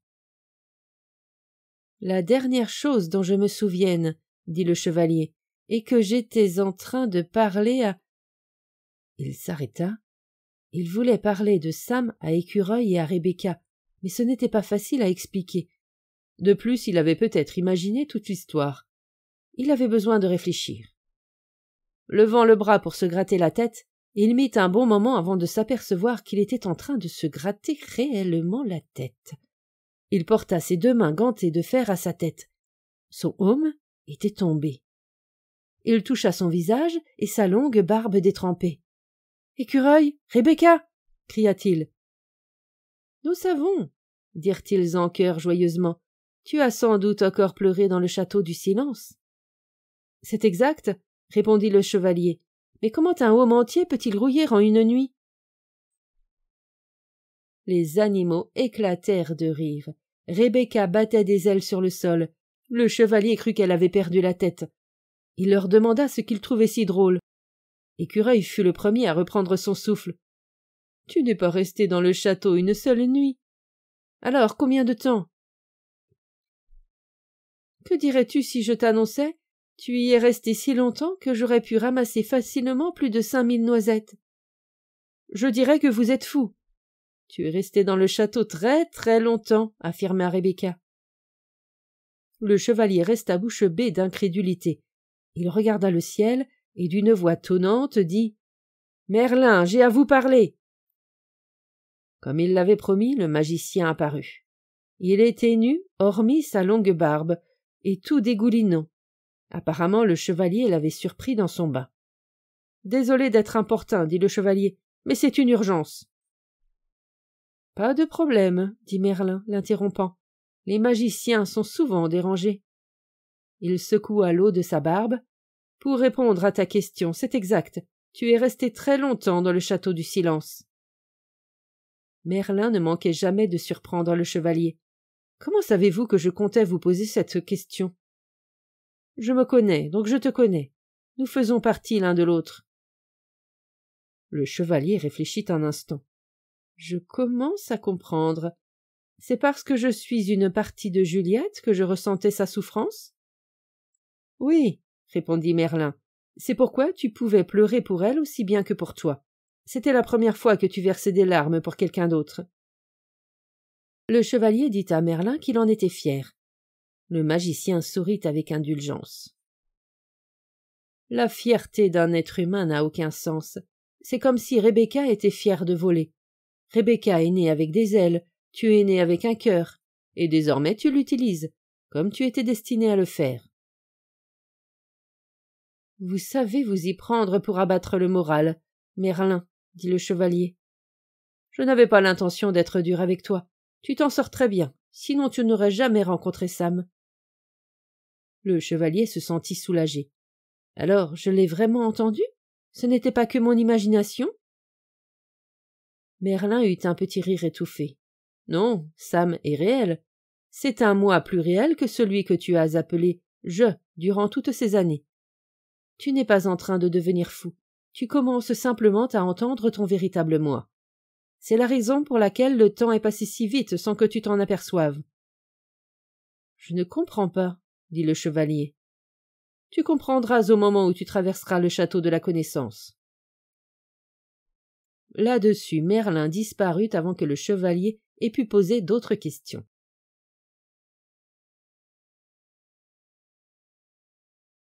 Chapitre 5. Le château de la connaissance.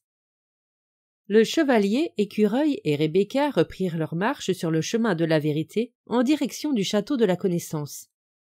Ils ne s'arrêtèrent que 2 fois ce jour-là, une pour manger, l'autre pour que le chevalier rase sa barbe hirsute et coupe ses longs cheveux avec le bord tranchant de son gantelet. Cela fait, il eut une bien meilleure allure et se sentit beaucoup mieux, avec une impression de liberté qu'il n'avait jamais connue. Débarrassé de son aume, il pouvait manger des noisettes sans l'aide d'Écureuil. Il avait apprécié cette technique de survie, mais il ne la trouvait quand même pas vraiment agréable. Il pouvait aussi se nourrir lui-même des baies et des racines auxquelles il s'était accoutumé. Il avait décidé de ne plus jamais manger ni de pigeons, ni de volailles, ni de viande, parce qu'il aurait eu l'impression, s'il le faisait, d'avoir des amis pour dîner.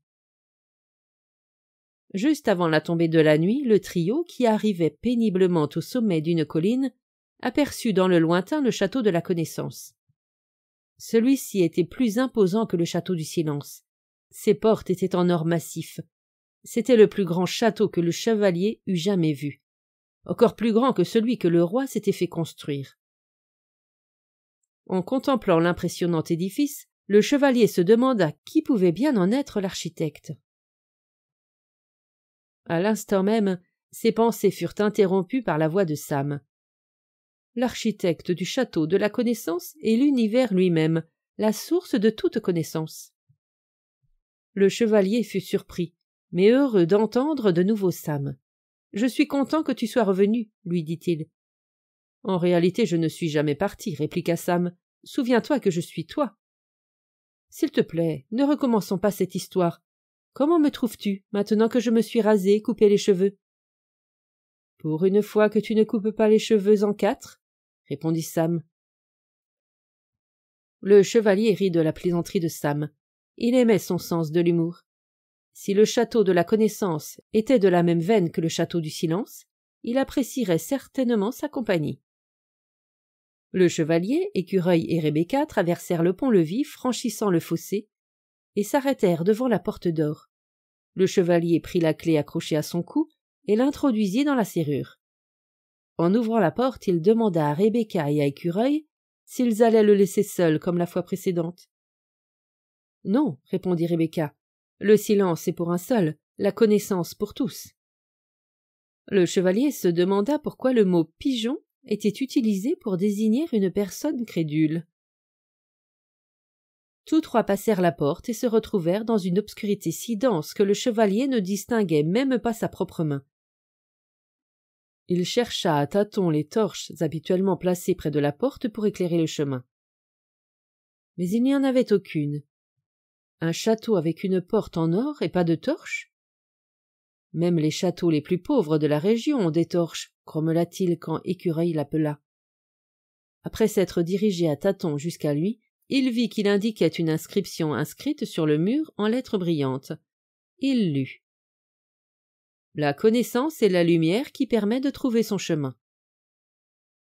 J'aimerais mieux une torche, pensa le chevalier, mais le maître de ce château est très fort pour faire baisser les factures d'éclairage. Sam prit la parole. Cela signifie que plus on sait, plus il fait clair. Sam, je parie que tu as raison, s'exclama le chevalier, et une faible lueur glissa dans la pièce. À ce moment-là, Écureuil appela de nouveau le chevalier, lui demandant de le rejoindre. Il avait trouvé une autre inscription gravée sur le mur qui disait « Aurais-tu confondu besoin et amour ?» Encore troublé, le chevalier marmonna. « Je suppose que je dois trouver la réponse pour avoir davantage de lumière. » « Tu comprends vite, » dit Sam, auquel le chevalier répondit en grognant. « Je n'ai pas le temps de jouer aux devinettes. Ce que je veux, c'est trouver le moyen de traverser rapidement ce château pour parvenir au sommet de la montagne. » « Ce qu'il te faut apprendre ici, c'est peut-être que tu as tout ton temps, » suggéra Rebecca. Le chevalier, n'étant pas d'humeur réceptive, ne voulut pas écouter cette philosophie. Un moment, il envisagea de plonger dans l'obscurité du château et d'essayer de s'en tirer ainsi. Mais les ténèbres n'étaient guère engageantes, et sans son épée, il avait peur. Apparemment, il n'avait donc pas le choix, sinon de comprendre le sens de l'inscription. Il soupira et s'assit en face d'elle. Il la relut. « Aurais-tu confondu besoin et amour ?» Le chevalier était certain d'aimer Juliette et Christophe, tout en étant obligé de reconnaître qu'il aimait davantage Juliette avant qu'elle ne se mette à se coucher sous les tonneaux de vin pour en vider leur contenu. Sam dit « Oui, tu aimais Juliette et Christophe, mais n'avais-tu pas également besoin d'eux ?» Je suppose que oui, reconnut le chevalier. Il avait eu besoin de toute la beauté que Juliette, par son esprit vif et ses belles poésies, ajoutait à sa vie. Il avait aussi eu besoin de ses gentillesses, comme les invitations qu'elle avait adressées pour lui redonner courage, alors qu'il s'était retrouvé coincé dans son armure. Il songea au moment où, ses affaires tournant au ralenti, il n'avait pu se permettre d'acheter de nouveaux vêtements ou d'employer des servantes. Juliette avait confectionné de jolis habits pour toute la famille et préparé de délicieux repas pour le chevalier et ses amis. Il pensa qu'elle tenait le château très propre. Il faut dire qu'il lui avait donné de nombreux châteaux à tenir propres. Souvent, quand il était revenu ruiné d'une croisade, ils avaient dû déménager pour en prendre moins cher. Il avait laissé Juliette assurer seule la plupart des déménagements, préférant se rendre à quelques tournois. Il se souvint de sa lassitude lorsqu'elle transportait leurs biens de château en château, et de sa tristesse quand elle n'avait plus réussi à le toucher à cause de son armure. N'est-ce pas à ce moment-là qu'elle a commencé à se coucher sous les tonneaux de vin? Demanda Sam d'une voix douce. Le chevalier acquiesça, et les larmes commencèrent à lui monter aux yeux. Puis une terrible pensée lui vint à l'esprit. Il n'avait pas voulu se condamner pour ce qu'il avait fait. Il avait préféré condamner Juliette pour tout le vin qu'elle buvait. Au fond, il avait besoin qu'elle boive pour pouvoir dire que tout était de sa faute, y compris le fait qu'il était coincé dans son armure. Alors qu'il prenait conscience de sa mauvaise conduite envers Juliette, les larmes se mirent à couler sur son visage. Oui, il avait davantage eu besoin d'elle que ce qu'il l'avait aimée. Il aurait préféré l'avoir aimée davantage et avoir eu moins besoin d'elle, mais il ne savait pas comment. En continuant à pleurer, il s'aperçut qu'il avait également eu besoin de Christophe, puisqu'il ne l'avait aimé. Un chevalier a besoin d'un fils qui puisse aller se battre en son nom lorsqu'il vieillit. Cela ne signifiait pas qu'il n'aimait pas Christophe, car il aimait la beauté blonde de son fils. Il aimait l'entendre dire « Je t'aime, papa ». Mais ces choses qu'il aimait chez Christophe avaient créé un besoin en lui. En un flash éblouissant, une pensée jaillit à l'esprit du chevalier. Il avait eu besoin de l'amour de Juliette et de Christophe parce qu'il ne s'aimait pas lui-même. Il avait eu besoin de l'amour de toutes ces demoiselles qui l'avaient sauvé du dragon et de tous les gens pour lesquels il s'était battu dans les croisades parce qu'il ne s'aimait pas lui-même. Il pleura encore plus amèrement en se rendant compte que s'il ne s'aimait pas lui-même, il ne pouvait pas aimer les autres, car le besoin qu'il avait d'eux se mettrait toujours en travers. Au moment où cette idée s'imposa à lui, une brillante lumière apparut tout autour de lui, là où auparavant régnait l'obscurité. Une main douce toucha son épaule. Levant les yeux à travers ses larmes, il vit Merlin lui sourire. « Tu as découvert une grande vérité, » dit le magicien au chevalier. « Tu ne peux aimer les autres que dans la mesure où tu t'aimes toi-même. »« Mais comment puis-je m'aimer moi-même » demanda le chevalier. « Tu viens juste de commencer, en sachant ce que tu sais, » dit Merlin. « Je sais que je suis un imbécile, » dit le chevalier en sanglotant. « Non, tu connais la vérité, et la vérité est amour. » Cette phrase réconforta le chevalier qui cessa de pleurer. Quand ses yeux furent secs, il remarqua la lumière qui l'entourait. Elle ne ressemblait à aucune autre. Elle semblait venir de nulle part et en même temps de partout. Merlin fit écho à la pensée du chevalier. Il n'y a rien de plus beau que la lumière de la connaissance de soi. Le chevalier regarda la lumière autour de lui, puis l'obscurité plus loin.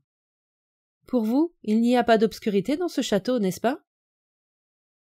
Non, répondit Merlin, il n'y en a plus. Encouragé, le chevalier se remit sur ses pieds, prêt à continuer.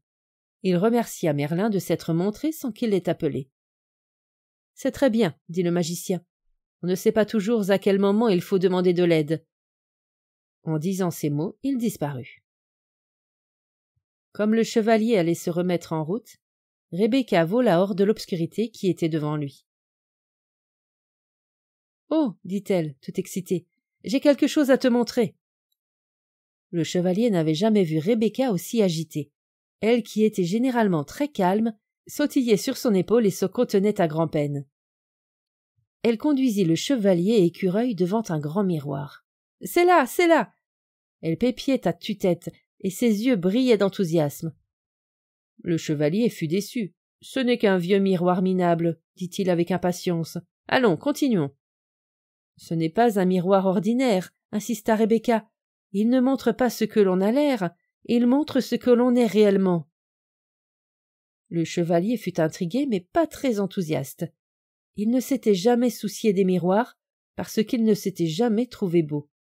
Mais Rebecca insistait tellement qu'à contre-cœur, il se planta devant la glace. À sa grande surprise, au lieu d'un homme grand, avec des yeux tristes et un long nez, engoncé jusqu'au cou dans son armure, il vit un individu charmant et vivant. dont les yeux brillaient de compassion et d'amour. « Qui est-ce » demanda-t-il. Écureuil répondit. « C'est toi ?» « Ce miroir est un menteur, » dit le chevalier. « Je ne suis pas comme ça. »« Tu es en train de voir le véritable toi, » expliqua Sam, « celui qui vit sous ton armure. »« Mais, » protesta le chevalier, regardant le miroir de plus près, « cet homme est un spécimen parfait. Son visage reflète la beauté et l'innocence. »« C'est là ton potentiel, » répondit Sam. « Beauté, innocence et perfection. » « Si c'est là mon potentiel, » dit le chevalier, « il s'est passé quelque chose de terrible qui m'a empêché d'arriver jusqu'à lui. »« Oui, » répondit Sam, « tu as mis une armure invisible entre toi et tes véritables sentiments. Elle est là depuis si longtemps qu'elle est devenue visible et permanente. »« Il est bien possible que j'ai caché mes sentiments, » reconnut le chevalier, « mais je ne pouvais pas dire tout ce que j'avais envie de dire, ni faire tout ce que j'avais envie de faire. Personne ne m'aurait aimé. » En disant ces mots, le chevalier s'arrêta net. Il venait de prendre conscience qu'il s'était conduit toute sa vie de façon à être aimé des autres. Il pensa aux croisades auxquelles il avait participé, aux dragons qu'il avait tués et aux demoiselles qu'il avait sauvées de la détresse. Tout cela pour prouver qu'il était bon, gentil et plein d'amour. En vérité, il n'avait pas besoin de prouver quoi que ce soit. Il était bon, gentil et plein d'amour. « Nom d'un javelot sauteur » s'exclama-t-il, « j'ai gâché ma vie. »« Non, » dit Sam aussitôt, « tu ne l'as pas gâché. Il t'a simplement fallu du temps pour apprendre ce que tu viens d'apprendre. »« J'ai encore envie de pleurer, » dit le chevalier. « Là oui, tu perdrais ton temps, » affirma Sam. Et il se mit à chanter cette petite mélodie.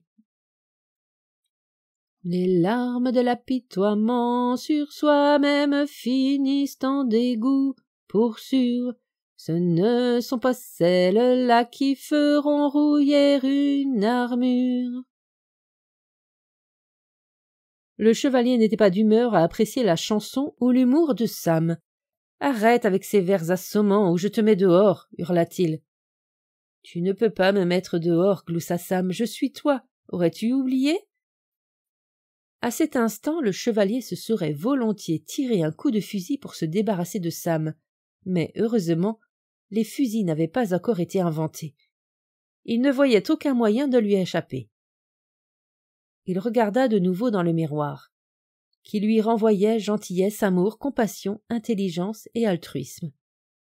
Il comprit que tout ce qu'il avait à faire pour disposer de ces qualités était de les récupérer, car elles étaient siennes depuis toujours. À cette pensée, la magnifique lumière brilla de nouveau, plus claire encore qu'auparavant. Elle illuminait toute la pièce, révélant à la surprise du chevalier que le château n'avait qu'une seule salle gigantesque. « C'est le plan typique d'un château de la connaissance, » dit Sam. « La véritable connaissance n'est pas compartimentée, parce qu'elle provient entièrement d'une vérité unique. » Le chevalier hocha la tête en signe d'assentiment. Au moment où il allait partir, Écureuil arriva en courant. Le château a une cour, avec un grand pommier au milieu. « Oh, montre-moi » dit le chevalier avec empressement, car il commençait à être affamé. Avec Rebecca, il suivit Écureuil dans la cour. Les branches robustes du grand arbre pliaient sous le poids des pommes les plus rouges, les plus brillantes que le chevalier eût jamais vues.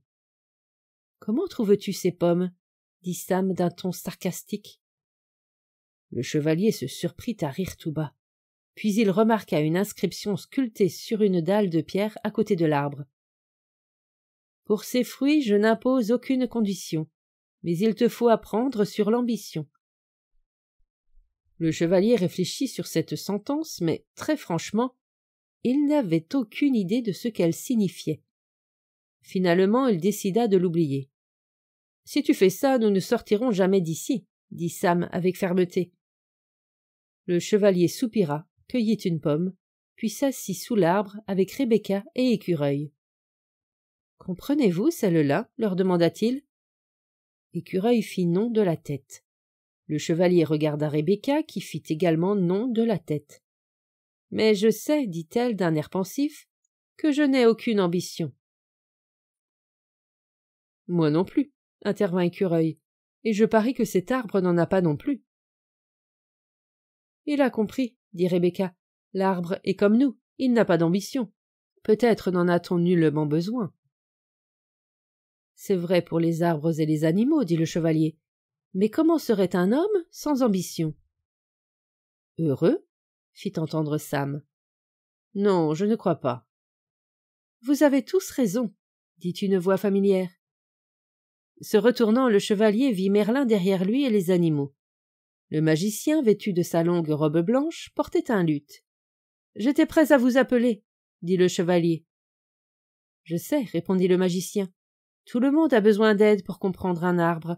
Les arbres sont contents d'être des arbres, tout comme Rebecca et Écureuil sont contents d'être ce qu'ils sont. »« Mais les êtres humains sont différents, » protesta le chevalier. « Ils ont un esprit. »« Nous aussi, nous avons un esprit, » déclara Écureuil quelque peu vexé. « Désolé. La différence, c'est que les êtres humains ont un esprit très compliqué qui les pousse à vouloir devenir meilleurs, » expliqua le chevalier. « Meilleurs que quoi ?» demanda Merlin, jouant nonchalamment quelques notes sur son luth. « Meilleurs que ce qu'ils sont, » répondit le chevalier. « Ils naissent beaux, innocents et parfaits. En quoi pourraient-ils être meilleurs ?» demanda Merlin. « Je veux dire qu'ils veulent être meilleurs que ce qu'ils croient être et meilleurs que les autres. Vous savez, j'ai toujours voulu être le meilleur chevalier du royaume. »« Ah oui, » dit Merlin, « ton esprit compliqué a de l'ambition, et à cause de cette ambition, tu as voulu prouver que tu étais meilleur que les autres chevaliers. »« Qu'y a-t-il de mal là-dedans » demanda le chevalier sur la défensive. « Comment pourrais-tu être meilleur que les autres chevaliers, puisque vous êtes tous nés beaux, innocents et parfaits? »« J'étais heureux d'essayer, » répliqua le chevalier. « Vraiment? Ou bien étais-tu tellement occupé à essayer de devenir que tu ne pouvais apprécier d'être? »« Vous mélangez tout, » grommela le chevalier. « Les gens ont besoin d'ambition, ils veulent être intelligents, avoir de beaux châteaux et pouvoir échanger leur cheval de l'année passée contre un nouveau. Ils veulent avancer. »« Maintenant, tu dis que l'homme a envie d'être riche, mais si quelqu'un est gentil, plein d'amour, compatissant, intelligent et altruiste, en quoi pourrait-il être plus riche? » « Ces richesses ne permettent pas d'acheter des châteaux et des chevaux, » objecta le chevalier. « C'est exact, » dit Merlin avec un sourire. « Mais il n'y a pas qu'une seule sorte de richesse, tout comme il n'y a pas qu'une seule sorte d'ambition. »« Il me semble que l'ambition est l'ambition, que vous vouliez avancer ou non. »« Il y a autre chose, » répondit le magicien. « L'ambition qui vient de l'esprit peut procurer de beaux châteaux et de beaux chevaux. Seule l'ambition qui vient du cœur peut aussi apporter le bonheur. »« Qu'est-ce que l'ambition qui vient du cœur ?» demanda le chevalier. « L'ambition venue du cœur est pure. Elle n'entre en compétition avec personne et ne fait de tort à personne. Elle est au service d'un être humain bien précis, en même temps qu'au service de tous. »« Comment ?» demanda le chevalier, effectuant de grands efforts pour comprendre. Merlin expliqua. « C'est là ce que nous pouvons apprendre de ce pommier. Il est beau, épanoui, et porte de bons fruits qu'il donne librement à tous. Plus les gens cueillent de pommes, plus l'arbre pousse, et plus il est beau. Il fait exactement ce que les pommiers sont supposés faire. Il réalise son potentiel au bénéfice de tous. Il peut en être de même avec les êtres humains quand leur ambition vient du cœur. »« Mais, » objecta le chevalier, « si je reste assis toute la journée à distribuer gratuitement des pommes, je n'arriverai jamais à avoir un beau château et à remplacer mon vieux cheval. »« Comme la plupart des gens, tu veux avoir beaucoup de jolies choses, mais il est nécessaire de distinguer le besoin de l'envie. »« Allez dire cela à une femme qui réclame un château dans un quartier plus chic, » rétorqua le chevalier. Une lueur d'amusement passa sur le visage de Merlin. « Tu pourrais vendre une partie de tes pommes pour te payer un nouveau château et un nouveau cheval. Ensuite, tu distribuerais les pommes dont tu n'as pas besoin pour nourrir ceux qui ont faim. »« C'est plus facile pour les arbres que pour les humains dans ce monde, » déclara le chevalier avec philosophie. « Tout est une question de point de vue, » dit Merlin. Tu reçois la même énergie vitale que l'arbre, tu utilises la même eau, le même air et la même nourriture tirée de la terre. Je t'assure que si tu apprends ce que l'arbre peut t'enseigner, tu pourras aussi produire les fruits prévus pour toi par la nature, et tu auras vite les chevaux et les châteaux que tu désires. Vous voulez dire que je pourrais avoir tout ce que je veux en me contentant de prendre racine et de rester dans ma cour? Demanda le chevalier d'un ton railleur. Merlin rit. Les êtres humains ont été dotés de 2 pieds de façon à ne pas être obligés de rester toujours à la même place. Mais s'ils voulaient bien rester plus longtemps tranquilles pour accepter et apprécier ce qu'ils ont, au lieu de courir toujours après quelque chose d'autre, ils comprendraient certainement l'ambition venue du cœur. Le chevalier resta assis tranquillement, à méditer les paroles de Merlin. Il observa le pommier épanoui devant lui. De celui-ci, son regard passait à Écureuil, à Rebecca et à Merlin. Ni l'arbre ni les animaux n'avaient d'ambition, et celle de Merlin venait visiblement du cœur. Ils avaient tous l'air heureux et bien nourris. Tous étaient de beaux représentants de la vie. Puis il s'observa. Sa maigreur, sa barbe redevenue hirsute, il était mal nourri, nerveux et épuisé de traîner sa lourde armure. Tout cela, il l'avait acquis grâce à son ambition venue de l'esprit. Tout cela, il savait maintenant qu'il devait le changer. L'idée lui faisait peur, mais, de toute façon, il avait déjà tout perdu. Que pouvait-il perdre de plus? À partir de maintenant, mon ambition viendra du cœur, promit-il. Comme il prononçait ces mots, le château et Merlin disparurent. Il se retrouva sur le chemin de la vérité en compagnie de Rebecca et d'Écureuil. Le long du sentier, un ruisseau scintillait. Assoiffé, il s'agenouilla pour boire et remarqua avec surprise que l'armure qui recouvrait ses bras et ses jambes avait rouillé et était tombée. Sa barbe était de nouveau très longue. Assurément, le château de la connaissance, comme celui du silence, lui avait joué des tours avec le temps.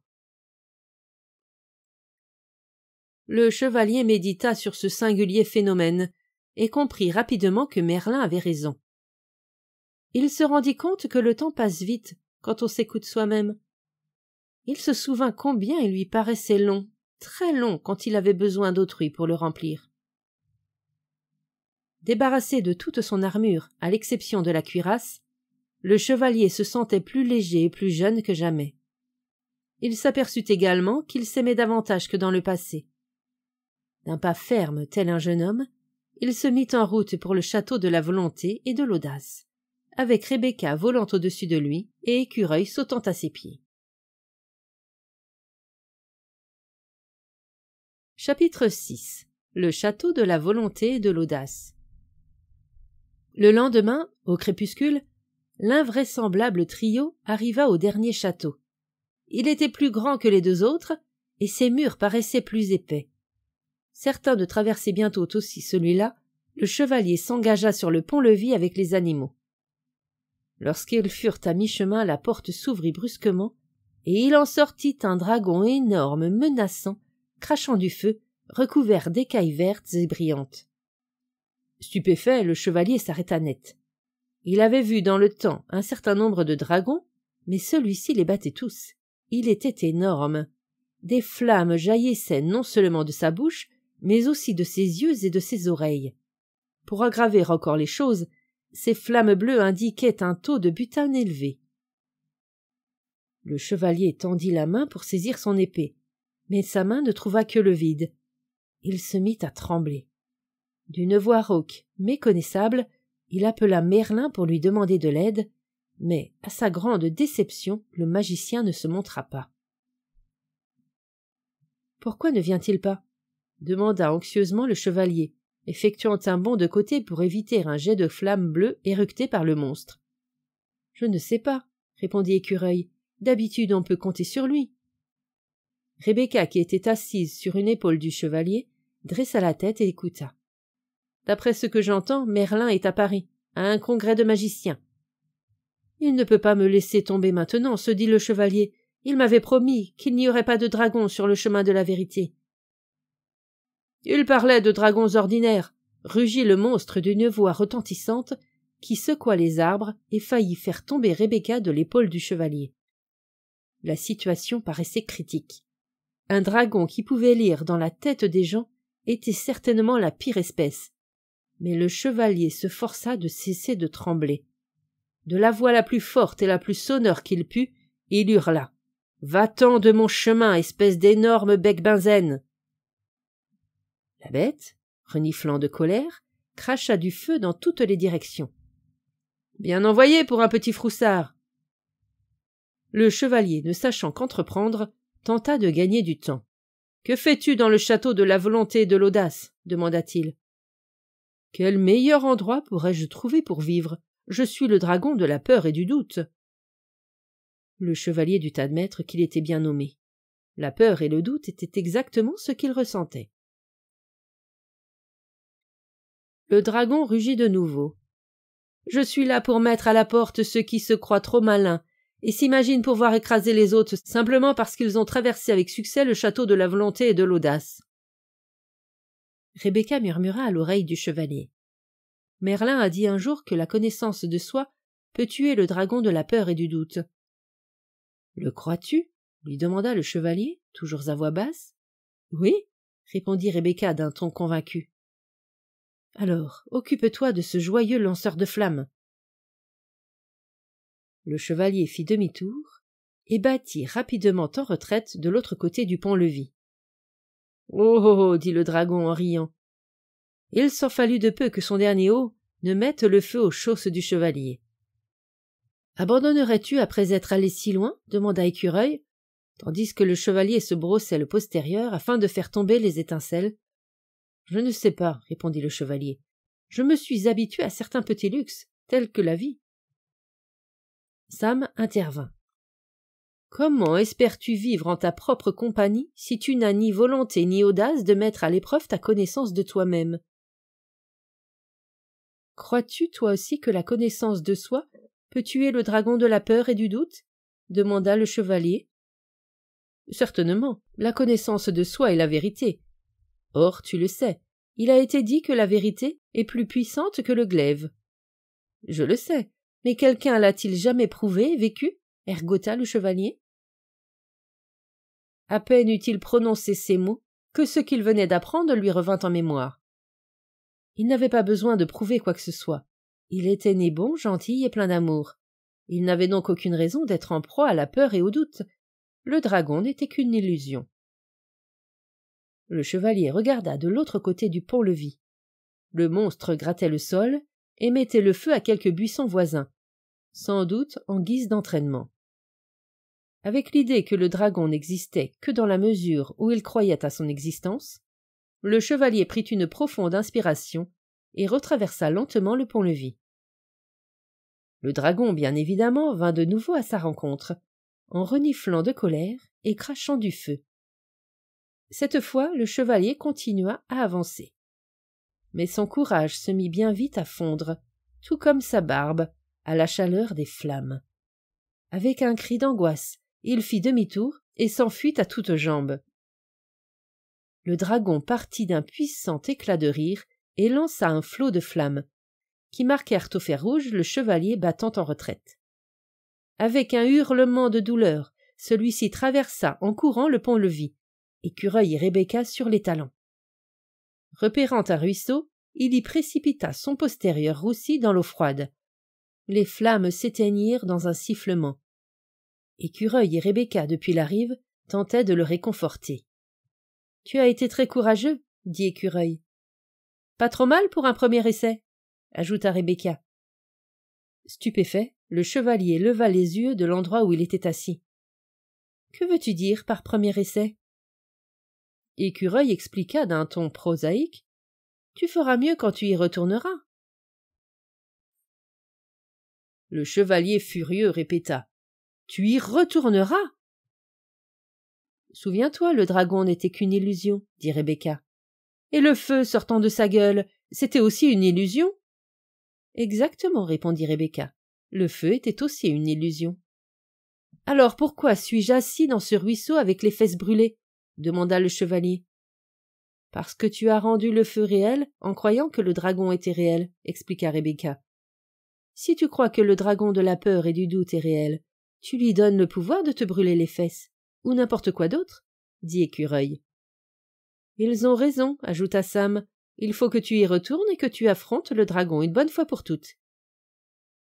Le chevalier eut l'impression d'être mis au pied du mur. Ils étaient à 3 contre 1. Plutôt, ils étaient 2 et demi contre 1 demi, car Sam, une moitié de lui, était d'accord avec Écureuil et Rebecca, tandis que l'autre moitié de lui voulait rester dans le ruisseau. Comme il luttait contre son courage fléchissant, il entendit Sam dire « Dieu a donné le courage à l'homme, le courage donne Dieu à l'homme. » Je suis fatigué de chercher le sens des choses. Je préférerais rester assis là dans le ruisseau à me détendre.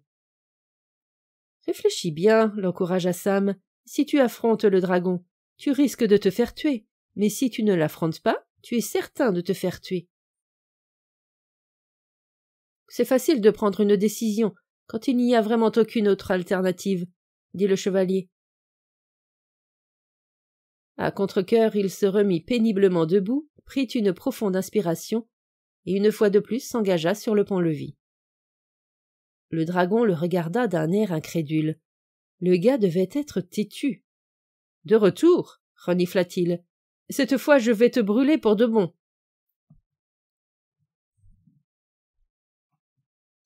Mais c'était un autre chevalier qui s'avançait maintenant vers le dragon, un chevalier qui se répétait en chantant « La peur et le doute sont des illusions. » Le dragon le bombarda de flammes gigantesques, crépitantes, encore et encore, mais bien qu'il fît les plus grands efforts, il ne parvint pas à le brûler. Le chevalier continua à avancer, et le dragon devint de plus en plus petit, jusqu'à n'être guère plus grand qu'une grenouille. Ses flammes s'éteignirent. Il se mit à cracher de petites graines sur le chevalier. Mais ces graines, les graines du doute, n'arrêtèrent pas non plus ce dernier qui continuait d'avancer d'un air décidé. Le dragon devint encore plus petit.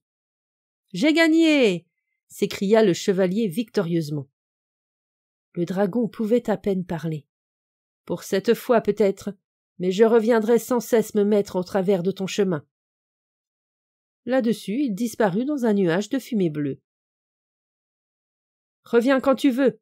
lui cria le chevalier. « De chacune de nos rencontres, je sortirai plus fort et toi plus faible. » Rebecca s'envola et atterrit sur l'épaule du chevalier.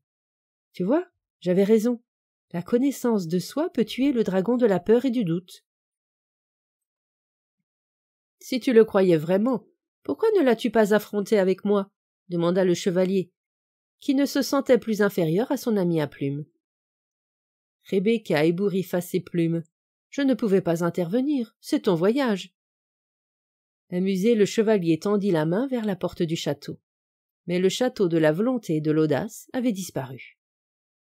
Sam expliqua. « Tu n'as pas besoin d'apprendre la volonté et l'audace, puisque tu viens d'en faire la preuve. » Le chevalier retira la main, riant d'une joie pure. Il voyait le sommet de la montagne. Le chemin lui sembla beaucoup plus raide qu'il ne l'avait été jusque-là, mais cela lui importait peu. Il savait que désormais plus rien ne l'arrêterait. Chapitre 7. Le pic de la vérité. Un pied après l'autre, une main après l'autre, le chevalier escaladait, les doigts écorchés à force de s'agripper sur des rochers coupants. Tout près du sommet, il buta sur un immense bloc de pierre qui lui barrait le chemin et qui portait, il n'en fut guère surpris, une inscription gravée. Dans cet univers, je ne suis propriétaire de rien. Je ne possède pas la moindre chose, car je ne peux connaître l'inconnu si je m'accroche au connu. Le chevalier était trop épuisé pour franchir ce dernier obstacle. Il lui semblait impossible de déchiffrer l'inscription tout en continuant son escalade, mais il savait qu'il lui fallait essayer. Écureuil et Rebecca furent tentés de lui offrir leur sympathie, mais s'en retinrent aussitôt, sachant que la sympathie peut affaiblir un être humain. Le chevalier prit une profonde inspiration, ce qui parfois lui éclaircissait les idées. Puis il lut la dernière partie de l'inscription à voix haute, « Car je ne peux pas connaître l'inconnu si je m'accroche au connu. » Le chevalier réfléchit à certains de ces connus auquel il s'était accroché toute sa vie. Il y avait son identité, ce qu'il pensait être et ce qu'il pensait ne pas être. Il y avait ses croyances, les choses qu'il croyait vraies et celles qu'il croyait fausses. Et il y avait ses jugements, les choses qu'il tenait pour bonnes et celles qu'il tenait pour mauvaises. Il regarda le rocher, et une horrible pensée lui vint à l'esprit. Le rocher qu'il escaladait pour sauver sa chère vie appartenait lui aussi au connu. L'inscription signifiait-elle qu'il devait tout lâcher et se laisser tomber dans les abysses de l'inconnu? « Tu as bien compris, chevalier, dit Sam, tu dois tout lâcher. »« Que cherches-tu à faire? À nous tuer tous les deux ?» hurla le chevalier. « En réalité, nous sommes déjà en train de mourir, dit Sam. Regarde-toi. Tu es si maigre qu'on pourrait te glisser sous une porte, et tu es rempli de tensions et de peur. »« J'ai un peu moins peur que d'habitude, objecta le chevalier. »« Dans ce cas, lâche tout, et aie confiance, dit Sam. »« Confiance en qui ?» rétorqua le chevalier vivement. Il ne voulait plus de la philosophie de Sam. « Pas de qui, répondit Sam. Ce n'est pas un qui, mais un quoi. »« Un quoi ?» demanda le chevalier. « Oui, dit Sam, un quoi, la vie, l'énergie, l'univers, Dieu suivant le nom que tu lui donnes. » Le chevalier jeta un coup d'œil par-dessus son épaule pour regarder l'abîme insondable qu'il dominait.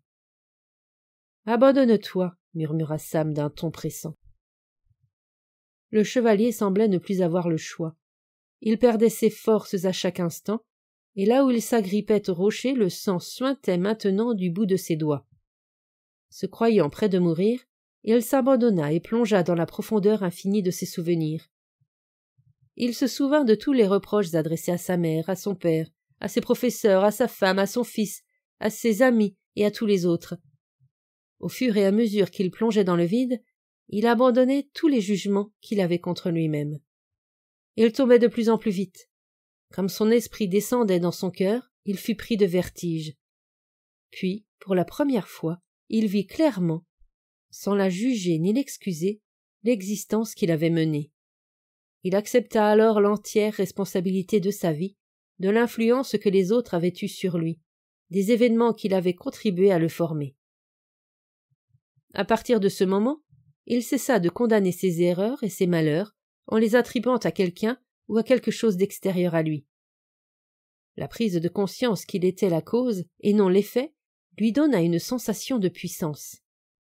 Désormais, il était délivré de la peur. Un sentiment inhabituel de calme s'empara de lui et une chose étrange se produisit. Il se mit à tomber vers le haut. Oui, bien que la chose parût impossible, il tombait vers le haut. Il sortait de l'abîme. En même temps, il se sentait toujours relié à ce qui était au plus profond de lui, au centre même de la terre. Il continua à tomber de plus en plus haut, conscient d'être relié à la fois au ciel et à la terre. Tout à coup, il cessa de tomber et se retrouva debout au sommet de la montagne. Il avait compris dans sa totalité l'inscription sur le rocher. Il avait abandonné tout ce qu'il redoutait, tout ce qu'il avait su et ce qu'il avait possédé. Sa volonté d'embrasser l'inconnu l'avait libéré. Maintenant l'univers était à lui, pour qu'il le connaisse et l'apprécie. Debout au sommet de la montagne, il respira profondément. Un sentiment de bien-être l'envahit. L'enchantement de voir, d'entendre et de sentir l'univers qui l'entourait lui donna le vertige. Avant, la peur de l'inconnu émoussait ses sens, mais maintenant il ressentait la moindre chose avec une clarté à couper le souffle. La chaleur du soleil de l'après-midi, le bruissement du doux air de la montagne, la beauté des formes et des couleurs de la nature dans un paysage s'étendant à perte de vue, le remplissaient d'un bonheur indicible. Son cœur débordait d'amour. Pour lui, pour Juliette et Christophe, pour Merlin, pour Écureuil et Rebecca, et pour ce merveilleux univers tout entier. Écureuil et Rebecca virent le chevalier tomber à genoux, pleurant de gratitude. « J'ai failli mourir des larmes que je n'avais pas versées, » pensa-t-il. Les larmes coulaient le long de ses joues, à travers sa barbe et jusque sous sa cuirasse.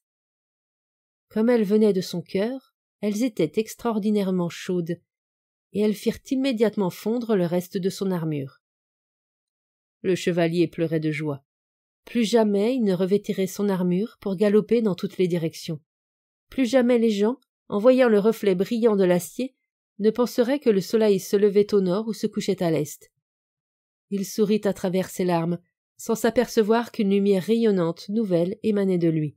Une lumière beaucoup plus belle que son armure dans son plus bel éclat, scintillante comme un ruisseau, brillante comme la lune, étincelante comme le soleil. Car le chevalier était le ruisseau.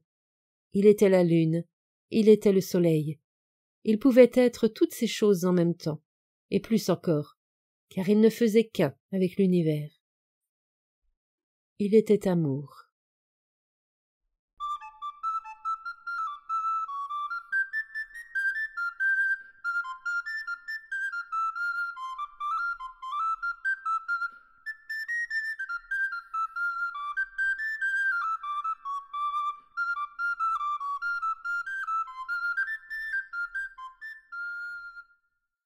Fin de la lecture du livre Le chevalier à l'armure rouillée.